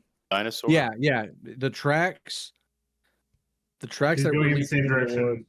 and your new dinosaur friend are both in the same direction. Well, Lucian, Come on. Caeden, Thunk, it seems that we're aligned. And I look at Thunk and I go, Come on, get up there. Let's go. and he does. Get stuff to kill. Okay. If at any point he deviates, let me know and I will call it out. But at this point in time, apparently we are aligned. And again, Goretax is gonna so he's leading the front.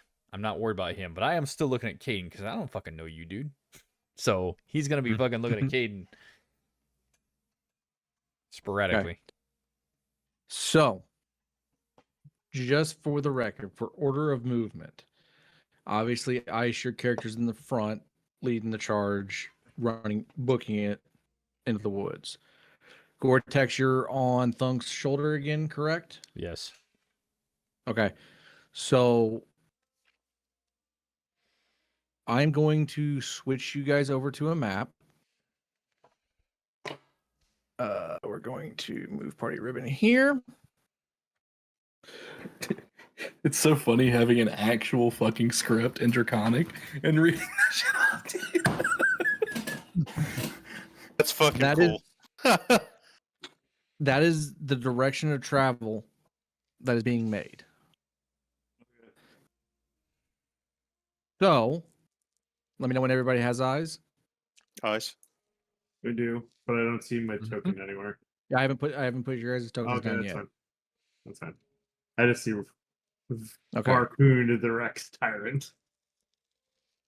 That's just the name that was on there. All right. Full. So I'm going to put tokens down. There's Caeden. There's Thunk. There is Goretax. And there is Lucian. You might as well put us in the what- goddamn same square. Oh, cool. Thanks for that cool little fucking square. What?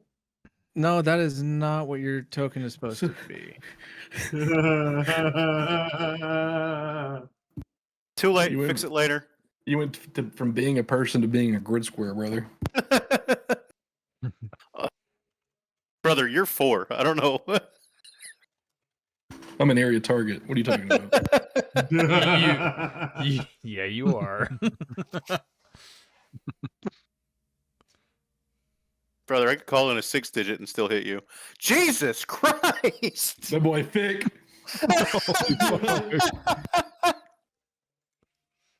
he is. He's not large. He's not giant. What the fuck is he? He's large. He's large. Yeah. He is large. All right, so you should be able to move your character or your character tokens. Yeah. Okay. Go ahead and move them to wherever you would actually be at as you guys are moving. No, Ice, you don't move. I have no discretion over movement, so You do not? Okay, let me fix that. well, yeah. So wait, where No. where was the farm? Oh, Was I the got farm down here? I Yeah, move the I farm move where the would fuck be- Thunk moves, Okay. so I have no So discretion over that's- movement. We should. I would assume we would all start down here, where the fucking. Well, no, this is where I have. You wouldn't be that far back. We're in initiation. Got it. Not necessarily, not yet. We're getting there. I guess Goretax. All right, is so on my this is- shoulder, right. Yeah, Goretax is on your shoulder, so I'm just gonna say he's filling that square right there. We moving For the south sake to of it. north? Yes. We're moving Yes. towards the north. Yes. There's no way you're past me, by the way. Yeah, Caeden, you'd be behind the big fuck off dinosaur. There you go. All right. Fuck off. So- dinosaur.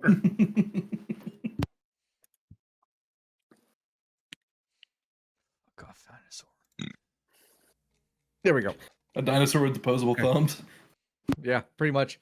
So you all are looking Unstoppable. at trying to keep up with this massive hulking creature, and where the trees, if you guys were to move without him, the trees would have kind of slowed you down a little bit, but he's able to just basically just to throw a lot of the smaller ones out of the way with ease, making a nice clean path for you guys until you get to this relatively clear section of woods where you can see the trails that are here. They're not well worn, they're not beaten in, but you can clearly see a defined set of trails up to the northwest. You can see that there's a old or raggedy stone bridge that's decrepit and not very well kept. And as you're moving deeper, the trees themselves are starting to look like they're warping and twisting into something unnatural. And then you hear the howls again as the dinosaur comes to a stop, looking around, and you all do the same. And to your east, come on, pop up, you motherfucker. To the northeast, Oh, look, another furry.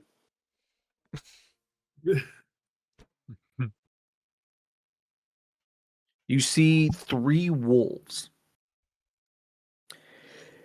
However, these wolves, again, just like the surrounding, they don't look normal. They look mangled, but still moving. Fur is twisted. There's these little spires and I don't want to say vines, but it looks like rock of some kind of coming in and out on just like half of their bodies and in random spots. Something has warped these wolves into something completely unnatural. So at this time, for the first time in this campaign, I need everybody to do initiative. Initiative based Who's- on what? Dexterity. You mean perception? 'Cause fuck, it is perception. I got D&D twisted for a second. Yes. Initiative is based off perception. Hey, I got 27. Wait, does that mean I crit on that then? Yeah, I did. Huh. Got nat 20 plus 3. God damn, fuckers. 8. Yeah, Chill buddy. the fuck out. It's only initiative. Are we rolling through the path builder? It doesn't matter. Path builder or roll 20, your choice.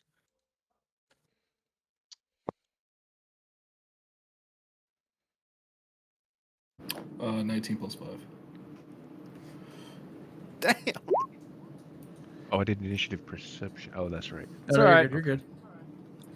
Fuck.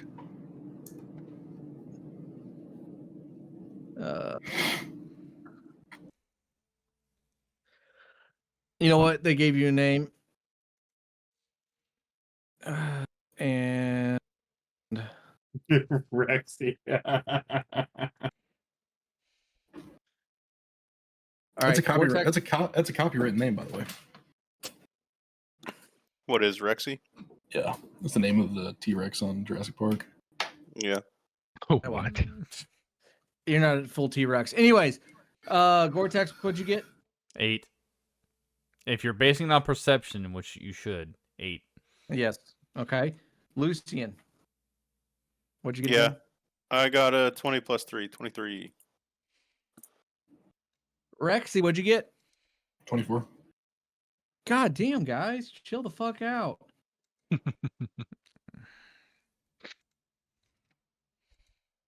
just putting my rolls in the open chat, I guess. Nope. Oh, you're You good, guys- bud. Okay. Don't. Okay. Do.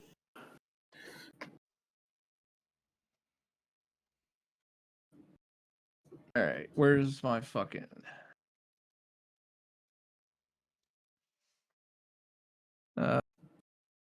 Plus. Okay. Alrighty. So, for the very first bit of combat for this campaign, Thunk, you get to go first, as these wolves have now come out from around these trees and bushes and kind of just standing there snarling and growling at you. Okay.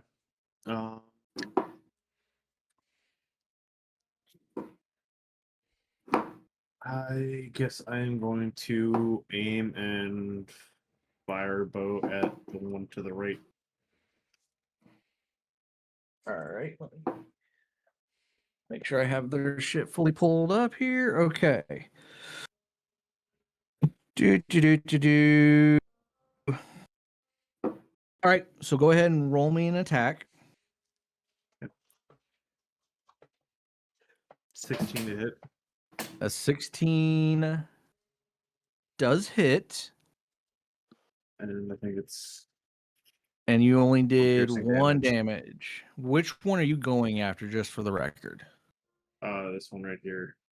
Okay, I figured, but I wanted to double check. Yeah. I gotcha. Was it a success or a critical success? It I was think just it a was just a success. regular success. It was just a success. Okay, you do have 3 actions, so that was your first action. Okay.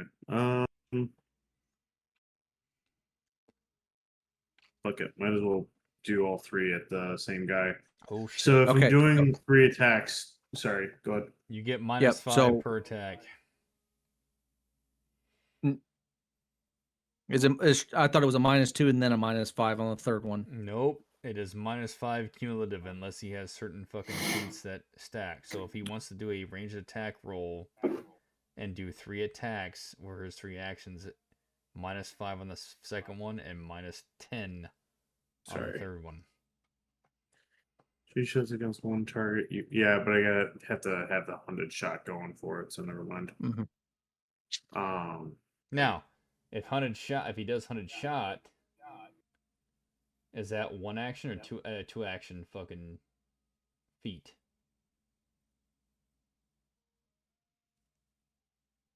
Let's find out. How many of those little diamond things do you see? It does say apply your multiple attack penalty to each trick normally, so Okay, well, how many of those little diamond things do you see on your fucking thing? For 100 shot. You mean for the book on that thing? I have no idea, to be honest. Here, bear with me a second. Hold on. It is just a regular action. One action, two quick shots. It is one action, two quick shots. Make it 2 strikes against your prey with the required weapon. If both hit the same creature, combine their damage for the purpose of resistance and weakness. Apply your multiple attack penalty to each strike normally. So basically, if you did the hunted shot first, then you would be able to do.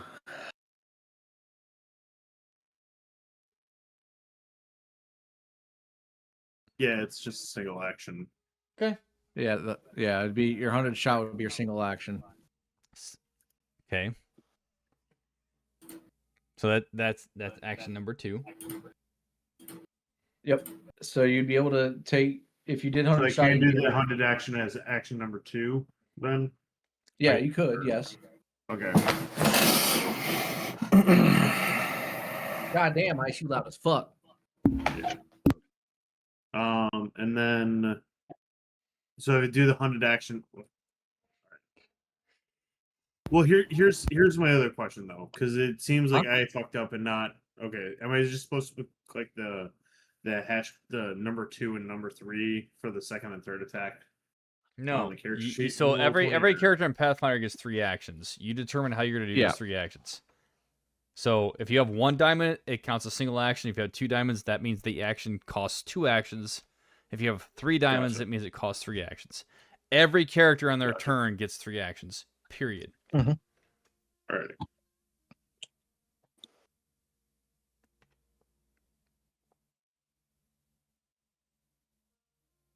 All right. So then, how? Okay. Against the You're one good? you were hunted. So all right. What am I doing here in terms of trying to do this hunted shot strike on this? Are you doing it fucker? as your first action or your second action? Well, I've already rolled for the first action. Okay. So unless he's willing for me to backtrack and say that I did the hunted shot before the first action, it's kind of a moot You point. tell us. With it being first combat and first action, I have no issues with you rolling it back and saying hunted shot first for your first 2 attacks. Sure, that would probably be the best then. Okay. So then go ahead and I'll roll have the to keep that second. in mind afterwards. Yep. Go ahead and roll the second attack with a -5. So that should be Since it's- 11 then, right? That'd be No, 11. the modify. What did it do? 14 plus 7 minus 5 is actually counted in there. So it rolled a 14. Oh, Came up to 21 and subtracted Okay. 5. okay. So cool. It already did it. Sweet. So that does hit. So go ahead and roll your damage. So that's 8 points of damage for the second. Okay. So you all see Thunk with his bow out quickly notch 2 arrows and just as both hit. One kind of does more of a scratch, but the second one it digs deep into the ribs of this wolf, and this wolf is instantly hurting a good deal. You still have your third action.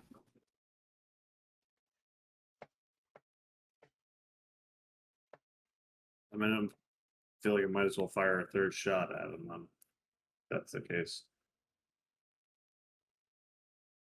So you still have That one should miss. Because that's 8 plus 7 minus 10, so that's 5. yep. So it counts that all. That one does miss, and that is a critical miss. Okay.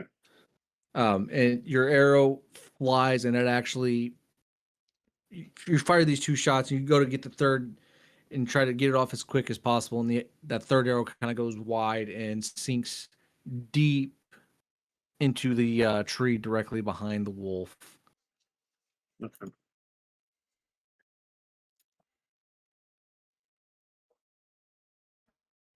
Second. That should be that for me then.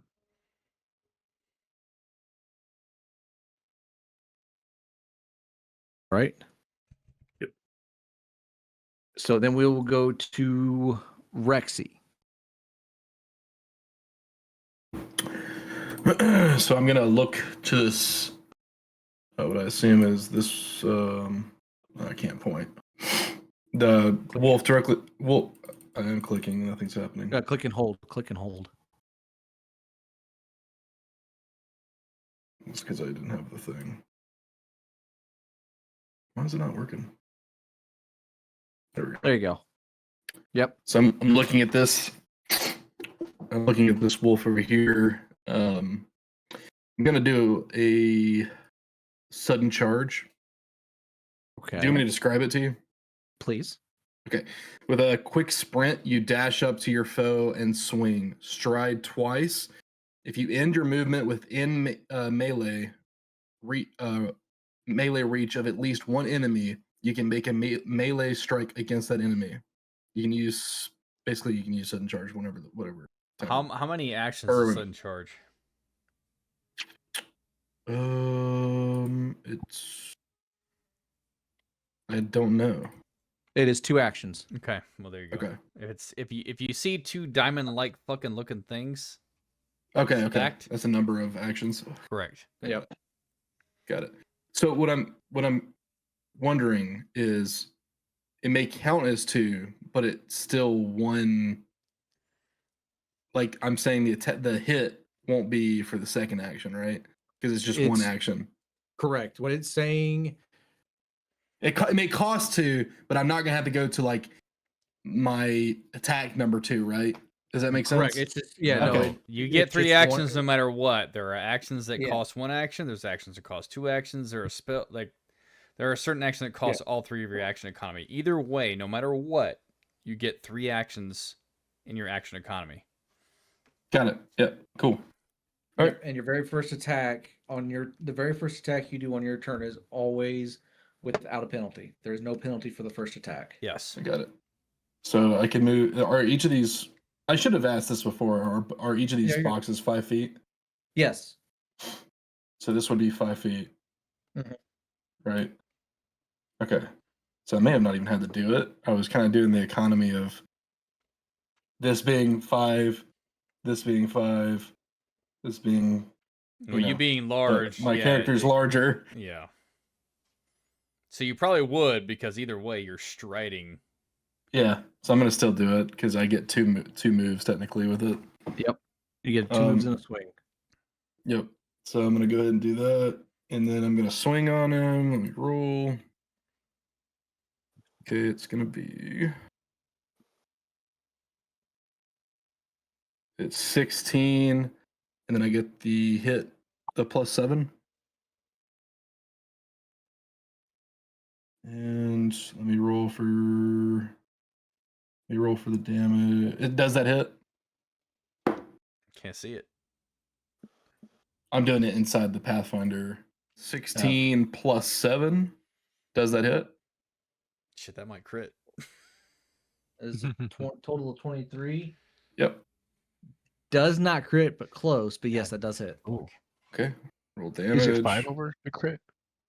10 over. No, 10. 10 over to crit. Yeah, and my damage roll was 11 +4. So damage was 15. So you all see this massive dinosaur minotaur freak abomination just book it towards the first wolf that Thunk has just shot 3 arrows at, 2 of which sunk into the skin. And you see him bring this massive great axe down on top of the wolf's head, and it just splits the wolf's head completely in half. And the wolf's body instantly just falls over still. So that was 2 actions. You still have your third. Okay, and the wolf is dead. Wolf So is gone. I am going to activate rage. Actually, Okay. Is it raise a bonus, like a free action? No, it costs 1 turn. Like when it's cost 1. Okay. Hold on. You can activate rage with a reaction, homeboy. This ain't D&D, bro. I'm just looking at the point next to it. You might be right. Because quick tempered does not have it. That is a free reaction. As I was. So basically, the description of rage, you aren't fatigued or already raging. I kind of get into that later. You tap into your inner fury and begin raging. You gain a number of temporary hit points equal to your level plus your Constitution modifier while you're. No, he's right. He is absolutely right. Okay. You deal 2 additional damage on melee strikes. This additional damage is halved if your weapon is if you're wow that's not English. If you are unarmed or your weapon's agile. Yeah, which Goretax is not agile. You're good. All right. You can't use this action with the concentrate trait unless you also have the rage trait. You can seek while raging. Rage lasts for 1 minute of combat until you fall unconscious or until the encounter ends, whichever comes first. You can't voluntarily stop raging. When you stop raging, you lose any remaining temporary hit points from the rage.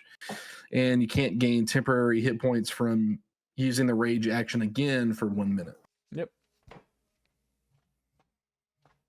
Okay, so rage is a lot more of a thing. I like it better than D&D's. Everything is in this All is right. better than DD. Fuck. Oh yeah, that's already. So my HP will go from what is currently at 25, and it's going to go up by 4. Okay. So 29. All right.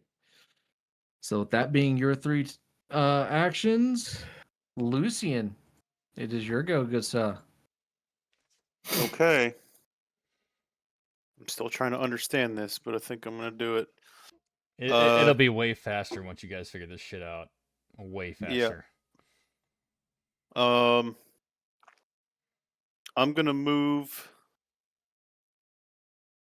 I guess I'm gonna stride forward 10 feet, Okay. raise shield, and then I'm gonna move forward 10 feet. So I'll 10 raise my feet. shield there, Okay. and then 10 feet, and I'll post there. And boom. That's how fast action and comedy can be. Fuck D&D. You didn't move your second time. He did. He said he moved. He wanted to. Yeah, so I started here. I move forward 10 feet. I'm going Right. to raise my shield now, and then I'm going to move Yep. forward another 10 feet. There's this There plus it 2 goes. to AC. Okay. Yep. All right. So the wolves are gonna go.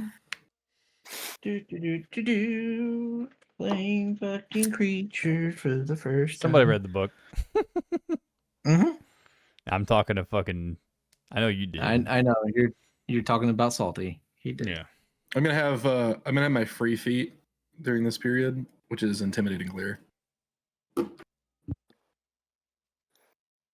damn it!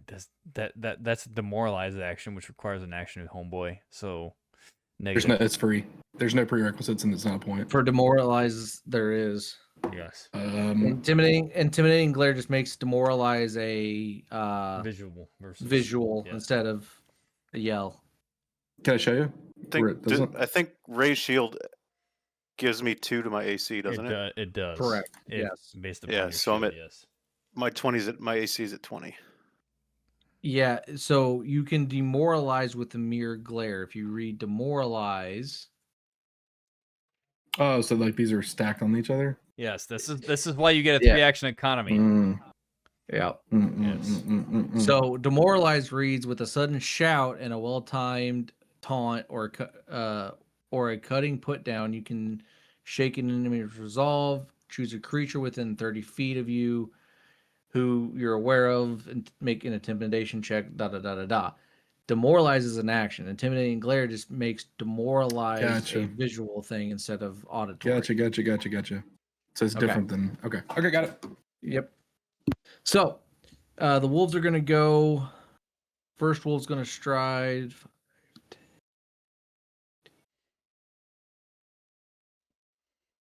35, because that's the first diagonal. 5, 10, 15, 20. Who is that?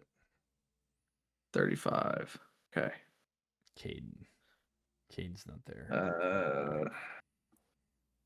And then this wolf's gonna step and step. It's 2. And then we're gonna go ahead and do our 2 attacks. One on Lucian and one on Big Fuck Off Dinosaur. If this, all right, they're both gonna try to bite at you. So for Lucian, That ain't gonna ooh, hit. They ain't gonna hit nothing. That's like probably crit failure. To tell you the truth. yeah, I'm surprised you were able to see that. It should have been hidden. Anyways, Lucian, what was your AC? 20. That's a crit 20. failure. That's a fucking That crit is an failure, homeboy. absolute crit. No, it's not. It just barely 2 plus 9. Doesn't he have a raised shield, so it's +2 to the AC? Yeah. Yeah, so my AC is 18. My raised shield gives me 2, so it's a 20. So it's a 20, and then that is just the dice roll plus the 9. It makes an 11, so it just barely. Holy shit! The +9. Barely. God damn. For a wolf, it's a jaws plus 9. God damn. All right. All right, now for Rexy, that is a 27 to hit. Yeah, I think he hits. But What is your AC, Rexy? 27. Just kidding. I'm just kidding. I still would have hit, so fuck you. he's just avoiding the crit. He's trying to avoid the crit. Yep. It's 18. It's still not. That's Okay, nice. so it's still not a God, crit. All right, cool. Jesus. And I also have you guys are gonna walk me through this because I have hardness and shit, so or am I retarded? Hold on. I'm retarded. Disregard. You didn't. Let's say the heart. Hardness is for your shield if you raised it. You didn't raise it. Got it. Yeah, that's just for the shield. Got it. Gotta double check the knockdown. The what? He's nibbling in my toes, brother. Hold on. He is not. Knockdown as a secondary act. You can't knock down. Yeah, no, not with this difference. No, but he does get the damage in as he bites you. Ooh, and he will do 8 points of piercing damage as this wolf comes up and bites at what would be your Achilles tendon. Hold on. On the back of your leg. What armor do you have? Chainmail. Chain? Mm-hmm.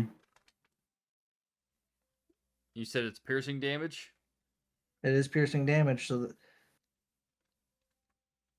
Chainmail has a natural. Doesn't damage chainmail- resistance. I don't know if it's piercing. I thought both chain and scale both have the reduction. Again, Pathfinder's more tactical, guys. This is what I'm telling Yep. you. That's why I got all 3 books sitting in my lap right now.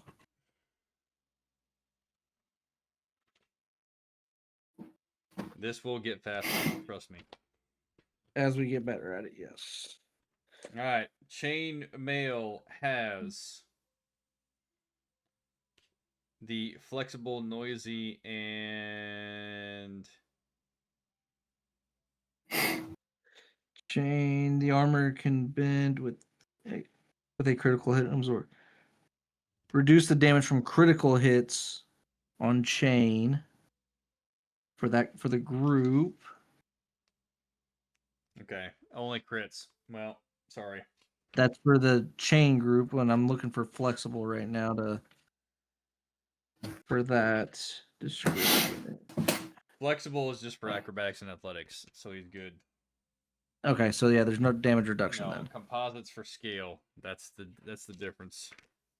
All right, so yeah, you take 8 points of piercing damage, Rexy. I would get it because I have scale. He does not. Okay, so that's their turn. Caeden, it is your go, good sir. Go on there, Blue Man Group. Alrighty. Movement is its own thing. It's not an action to move, right? No, movement is an action. Yes, it's called stride. It's called stride. Yes.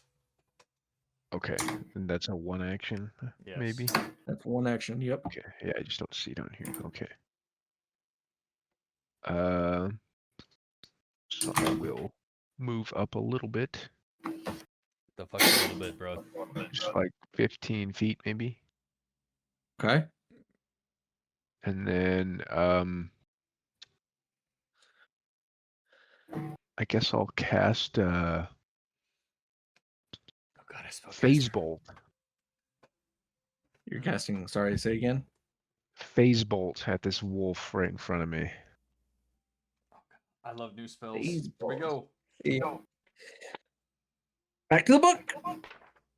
It is Read an the spell attack description. roll. It's kind of long.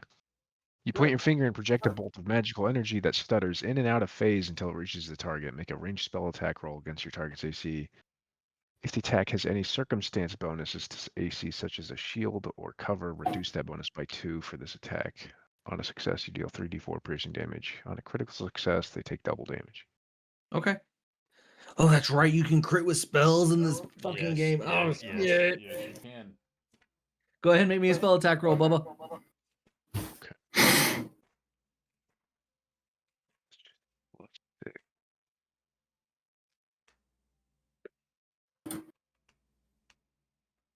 See. 17. Oh god. That does hit. Oh, sweet. Barely. Phase Bolt is not in player core 1. Holy shit. 11 damage. 11 damage. It's piercing, All right. if that matters. So you throw you all see your blue man who has been kind of passive and more or less going with the flow of what the group says. You see him just run up and unleash this bolt of magic from him. As it flies in it, you can just see it just gash and gouge into the side of this twisted wolf. And it is starting to, the blood is starting to flow freely from the wound on the side of this wolf. So that was movement, spell. You still have one more action. Hold on. That Was that spell takes that- 2. that So was- that was- that's all 3. Yeah, where did Okay. Phase Bolt come from? All of my spells are 2 actions, so it says DA Remastered. Dark Archive. Okay. Oh, okay. So it is a 2 action. Okay, cool. So Oh shit! Just real quick, I forgot I get a reaction. You do get a reaction. Okay. What's your Yeah. reaction? Glimpse of redemption. Read that for me again. Trigger and the trigger, an enemy damages your ally, and both are in your champion's aura. The effect: your enemy hesitates under the weight of sin as visions of redemption play in their mind's eye. The enemy must choose to repent or refuse with the following effects. If the enemy is mindless or otherwise unable to repent, use the refuse result. So repent, the ally is unharmed by the triggering damage. Refuse, the ally gains resistance to all damage against the triggering damage, equal to 2 plus your level. How big After your the damaging effect is applied, the enemy becomes enfeebled How big's 2 your aura? until the end of its turn. Oh. How big is aura? Yeah, I think it's like 10, 15 feet. 15-foot emanation. Where's he? Uh, The one that actually got damaged is all the way. Oh, It's he's all way right. the fuck over there. Okay. Yeah, so it's not in your aura, so that doesn't matter. Never mind. Okay, don't worry about it. All right. Going down to our little friend Goretax. oh, lovely. Cool. Let me measure this. God damn, Ice. Holy fuck. How you get that Yeah, ruler? your chair's like 100 decibels. There's an actual ruler on. Yep, there you go. You figured it out. I have not figured it out. Someone else has. The left side, you should see something that looks like a ruler with a little tool line. 25 feet. Wonderful. Okay.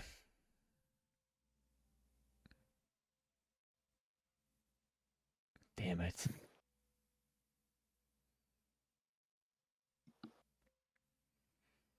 Oh, I had shield block also. Fuck. I'll get Okay, that's okay, fine. okay. I got Work out. this. This wolf is undamaged, correct? The one closest to you, no, that Closest one to you? is severely damaged. Okay. The one that attacked me? I'm going to stride Yeah. my movement Okay. speed, which is 25 feet, Okay. for my first action. That I can't fucking move my own fucking goddamn token. Wonderful. Sick. I'll fix that. Then I'm going to tumble through this asshole. Okay. To the opposite side. Correct. Which means I have a tumble behind feet. Okay. Tumble through. I believe it's athletics. Negative. Yeah. That is acrobatics.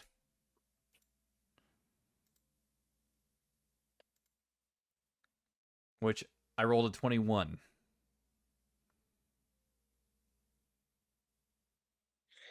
And that should be. You just did tumble behind. Oh, tumble through first. I'm trying to remember. Okay. All I'm doing is I'm using an action Reflex DC. to push on the other side, okay? Okay, yep. No, I got you. What was your My roll? yeah.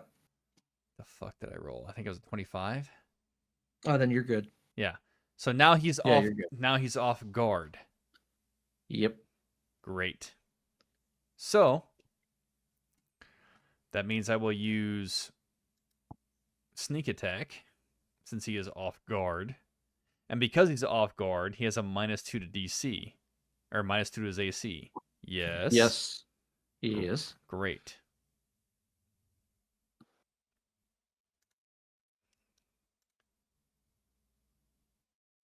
Roll this fucking thing, you piece of shit.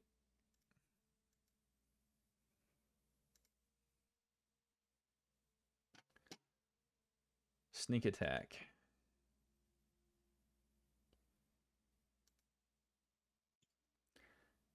I have rolled a 20. Subtract 2 from his AC. Okay. It is just a hit. It Okay. is a success. Okay. I rolled 2 fucking ones. Oh. Mm. I hate this fucking goddamn game system. But that's but that is a total of 6 if you include sneak attack damage. Okay. So you Hold Jump. on. Hold on a second. By the way, where did you put me? on the other side of the wolf, right here. Is that flanking? Yes. Well, technically, actually, no. Technically, he's not. You can get to the flanking point. Are you sure? Yes, because flanking is directly across. No, it's not. If I draw a straight line from the center of my character to another one and it bisects the fucking goddamn grid square, that's flanking, homeboy. No, it doesn't matter because that just matters whether he's off guard or not. That means he's off guard for everybody. Oh, it actually specifically says a line drawn between the center of your space and the center of your ally space must pass through opposite sides or opposite corners of the foe's space. It is opposite sides. Opposite corner. It's the way the book reads means it has. Oh shit! Wrong thing. Yeah. So like, if somebody was here, you'd be flanking. That's flanking. Okay. That's flanking. I'll that's give it to you flanking. for now. I'll reread the shit later. Yep. I mean, you could move to the one square and get the flanking. No, I don't. I burn all my actions. Okay, so either way, but you you see Goretax leap from Funk's shoulder, and he hits the ground, runs a couple steps, and then instantly tumbles through and underneath this wolf, appearing on the other side, taking his dagger and plunging it deep into the belly of the wolf and ripping it out as the viscera of this wolf comes spilling out. It actually it actually goes still and stiff and falls to the ground. Doesn't matter. It's dead. Cool. Thunk, it is your turn, good sir.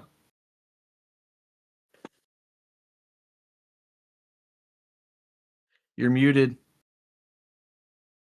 Do I have line of sight through the tree on this guy, or do I need? Yes. Nope. Yeah, You have line of sight.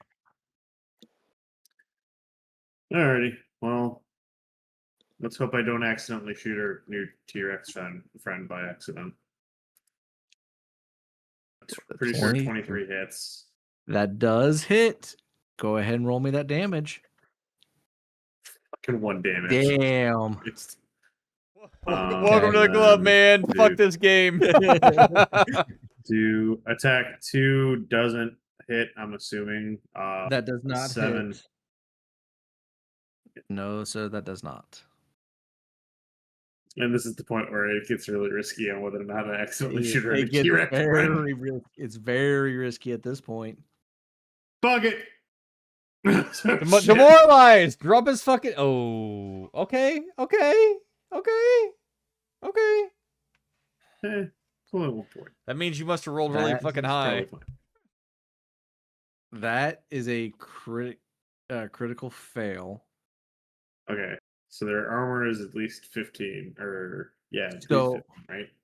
You launch your first arrow, it sinks deep, but it sinks deep, but Doesn't it do doesn't much seem to damage. affect the wolf too much where you hit him. Kind of hit No. him like in a meaty part. You launch the second arrow and it kind of just barely overshoots. You go and you launch a third arrow and it sinks into the calf of your new dinosaur friend, dealing the 1 damage to your dinosaur friend. Go ahead, Lord. Rexy.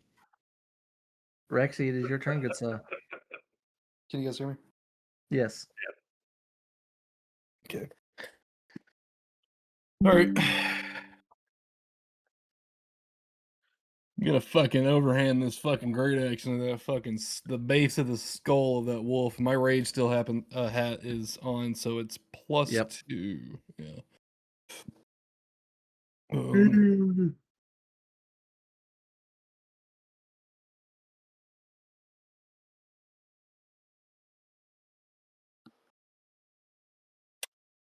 Does 19 plus 7 hit?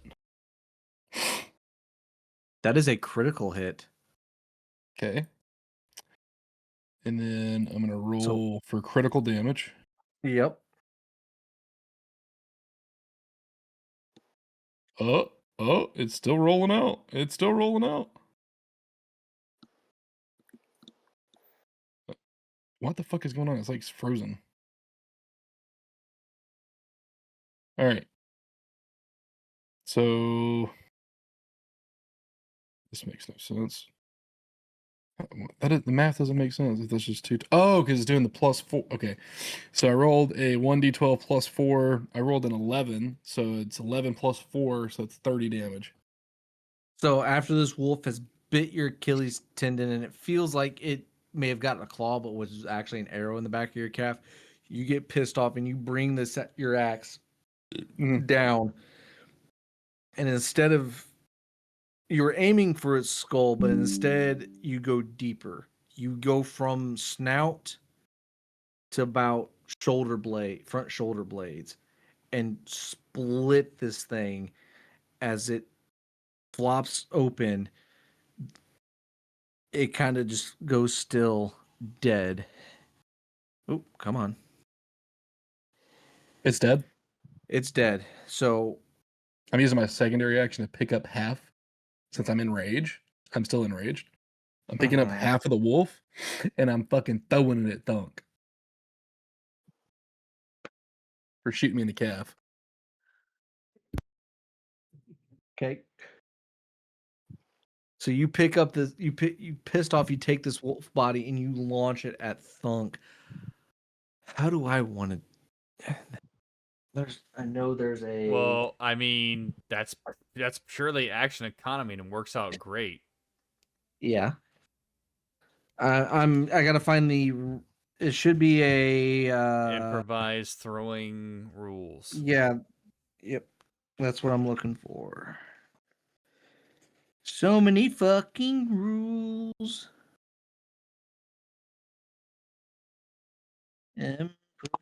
Okay, fuck it. Improvised. Improvised. Uh. Nope. Weapon. We'll just do improvised weapon. Making an attack. Improvised weapons. Take a -2 item penalty to attack rolls with an improvised weapon. Okay. So go ahead and make me an attack roll. Since you're throwing it, it will be your d20 plus dexterity -2. Or sorry, -7 because this will be technically, or yeah, -7 because this is technically your second attack with an action economy. Okay, say that one more time for me. I'm so sorry. You're good. So it's a Roll. d20 Okay, 1d20. plus your dexterity Okay, because it's a thrown weapon. it's 19 plus 2. All right, -7 because it's a -2 penalty for it being an improvised weapon, and this is your second attack within your action economy. So it's 14. So 14. Thunk, what is your AC? 18. So you go and you launch this body at Thunk, pissed off that he accidentally shot you in the leg. Thunk sees this massive wolf body coming, and he kind of has to duck out of the way a little bit, and as the wolf body flies over his head, and you all take a beat and breathe, and then you all kind of look at these wolf bodies as they start to rapidly decompose, and then you see the blood and viscera on the ground. I need Goretax, Lucian, and Rexy. Give me perception checks. As or actually everybody can give me one because there's a wolf body close to everybody. Since Thunk kind of or not 20, Thunk, but 24. 24. Thunk got a 24. 17 and 3. I perception. got a 20.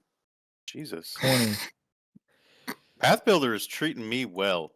Yes, Yeah. it is. Yeah, I got a 16 plus 5, 21. Jesus. Gee, everybody got 20 over. Fuck me. All right. Or perceiving the So- fuck out of my surroundings. Or staying Yeah. tactical, checking my flanks.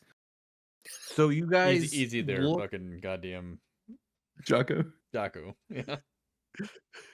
you guys look at these wolf bodies as they've rapidly decomposed, and you notice that beneath like the blood and the viscera and everything else that's there, it looks like there's a symbol that has been burned into the ground where these wolves' bodies disappeared. And I will post said image in world info.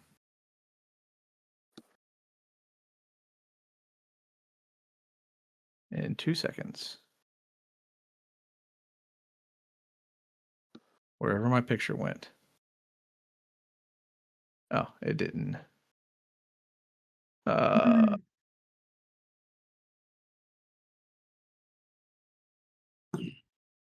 Why did it not save?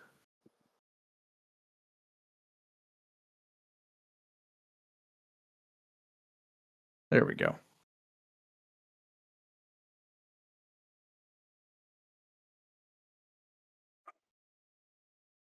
That's roughly what the symbol looks like that's been burned into the ground. Does it look anything like the cuts that were on the sheep from beforehand?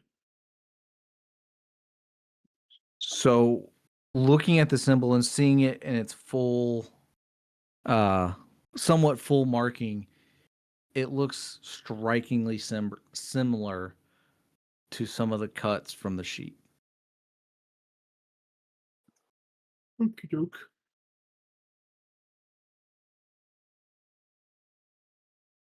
Going off my characters. I will You know walk over to Rexy and try to pull my arrow out of his calf.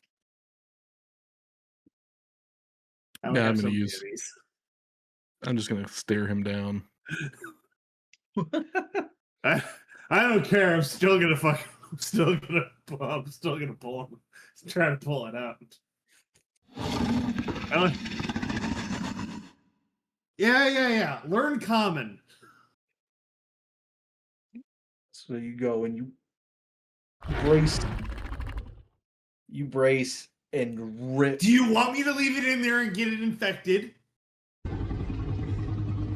That's what I thought.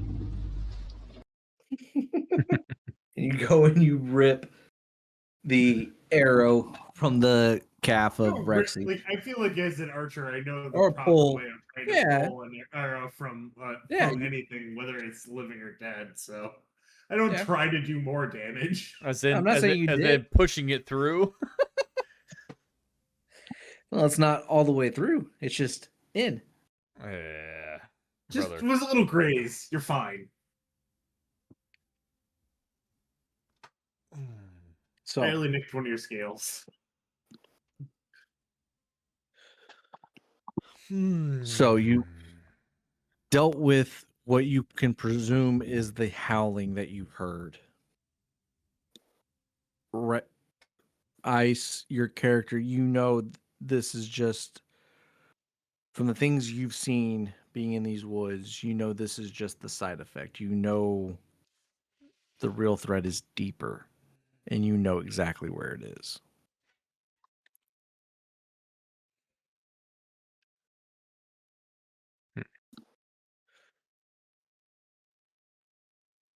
Is the symbol recognizable at all?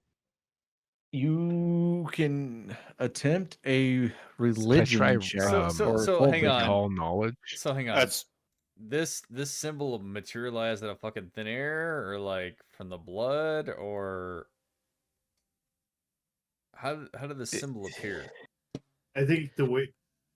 Sorry. No, go ahead.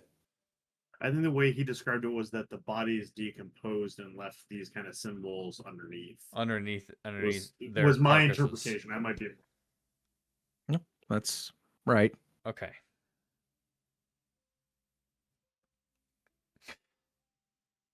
My character is going to administer first aid to myself. Did the tracks Oh god. still continue beyond this region? Yes, the track, not necessarily. There's a lot of different wolf tracks. I don't give a fuck about that. I'm talking about the original tracks that I tracked all the way the fuck Yep. here. Yes, they continued. All right.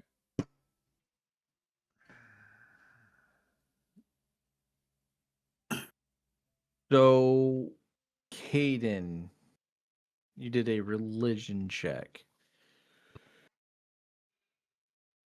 As far as religious symbols go, you haven't seen nor come across this symbol. However, with there being the symbolism of what looks like chains and binding, you can only assume that this is some kind of that these wolves were somehow bound to this form. Okay. Well, that was rough, gents. But I hate to take it right to you, but this ain't it. And I point and I indicate the tracks continue beyond this bullshit. We've got deeper to go. Hmm. Am I able to recall knowledge? For Or would that just be religion? I would allow a religion or cultism on this. Mm-hmm.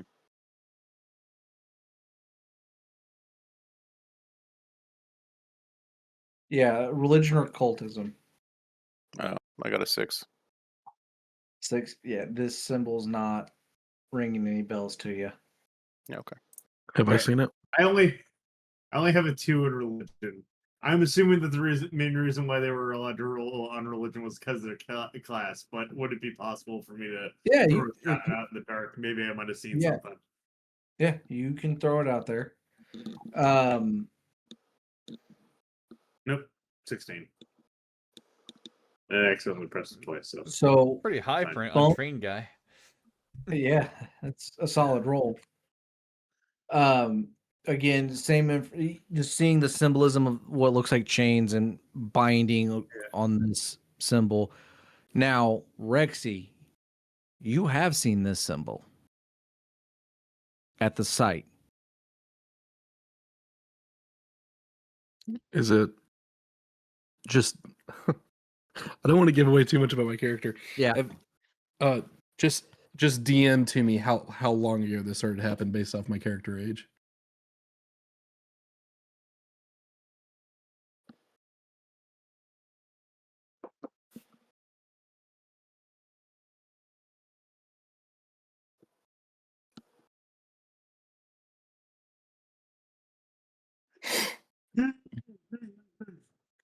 Excuse me.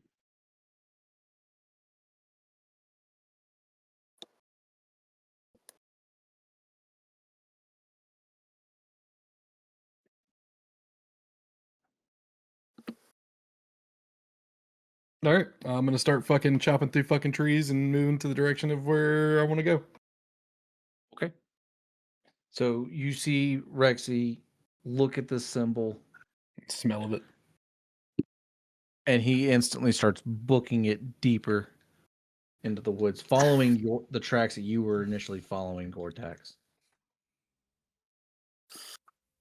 I do believe we have another lead.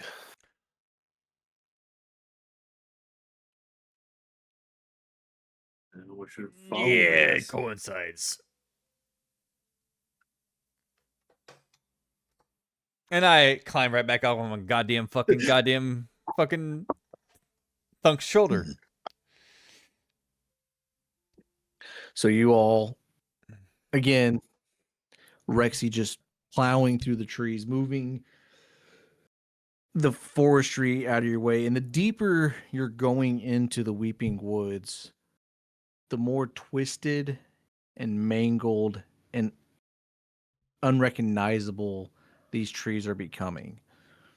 They seem to be starting to transform into these spires of something from another existence, something that's not supposed to be here. Caeden!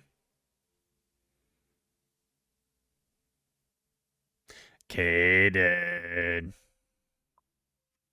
Yes. What else can you do? Well, not much with finding the past, if that's what you're asking for. Yeah. Aye. He doesn't say anything further.